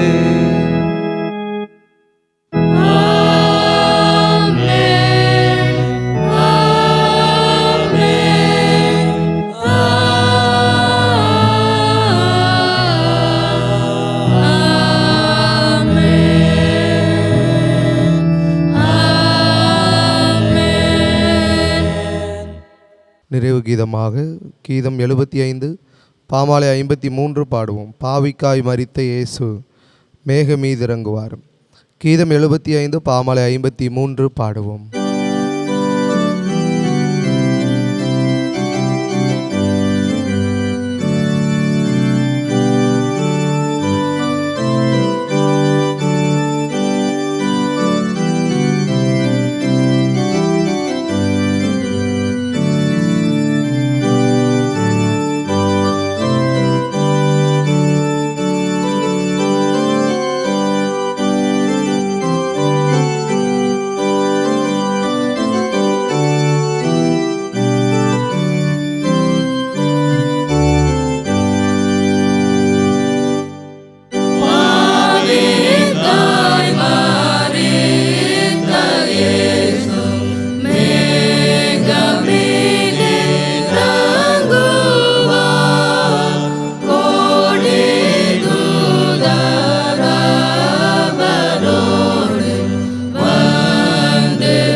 மகா பரிசுத்தம் நிறைந்த அன்பின் பரலோக பிதாவே, மகிமையான ஆராதனைக்காக உமக்கு நன்றி செலுத்துகிறோம். இந்த ஆராதனையில் பங்கு பெற்ற ஒவ்வொரு பிள்ளைகளுக்காக ஜெபிக்கிறேன் ஐயா. என்னென்ன தேவைகளோடு எதிர்பார்ப்புகளோடு எங்கள் ஆண்டோடைய சமூகத்தில் வந்திருந்தாலும் ஒன்று கூட குறைவில்லாமல் எல்லாவற்றையும் சம்பூர்ணமாய் பெற்று அனுபவிக்க கிருபைதார். தொடர்ந்து வர நாட்கள் எங்களுக்கு ஆசீர்வாதம் நிறைந்த ஒரு நாட்களாக அமைய உதவி செய்யும். கிருபை உமது பிள்ளைகளோடு கூட இருக்கட்டும். இயேசு கிறிஸ்துவின் மூலமாக ஜெபிக்கிறோம் பரிசுத்த பிதாவே. ஆமென். கர்த்தர்களோடு இருப்பாராக. இருப்பாராக. தேவ சமாதானத்தோடு சென்று வாருங்கள். நாமத்தாலே ஆமென்.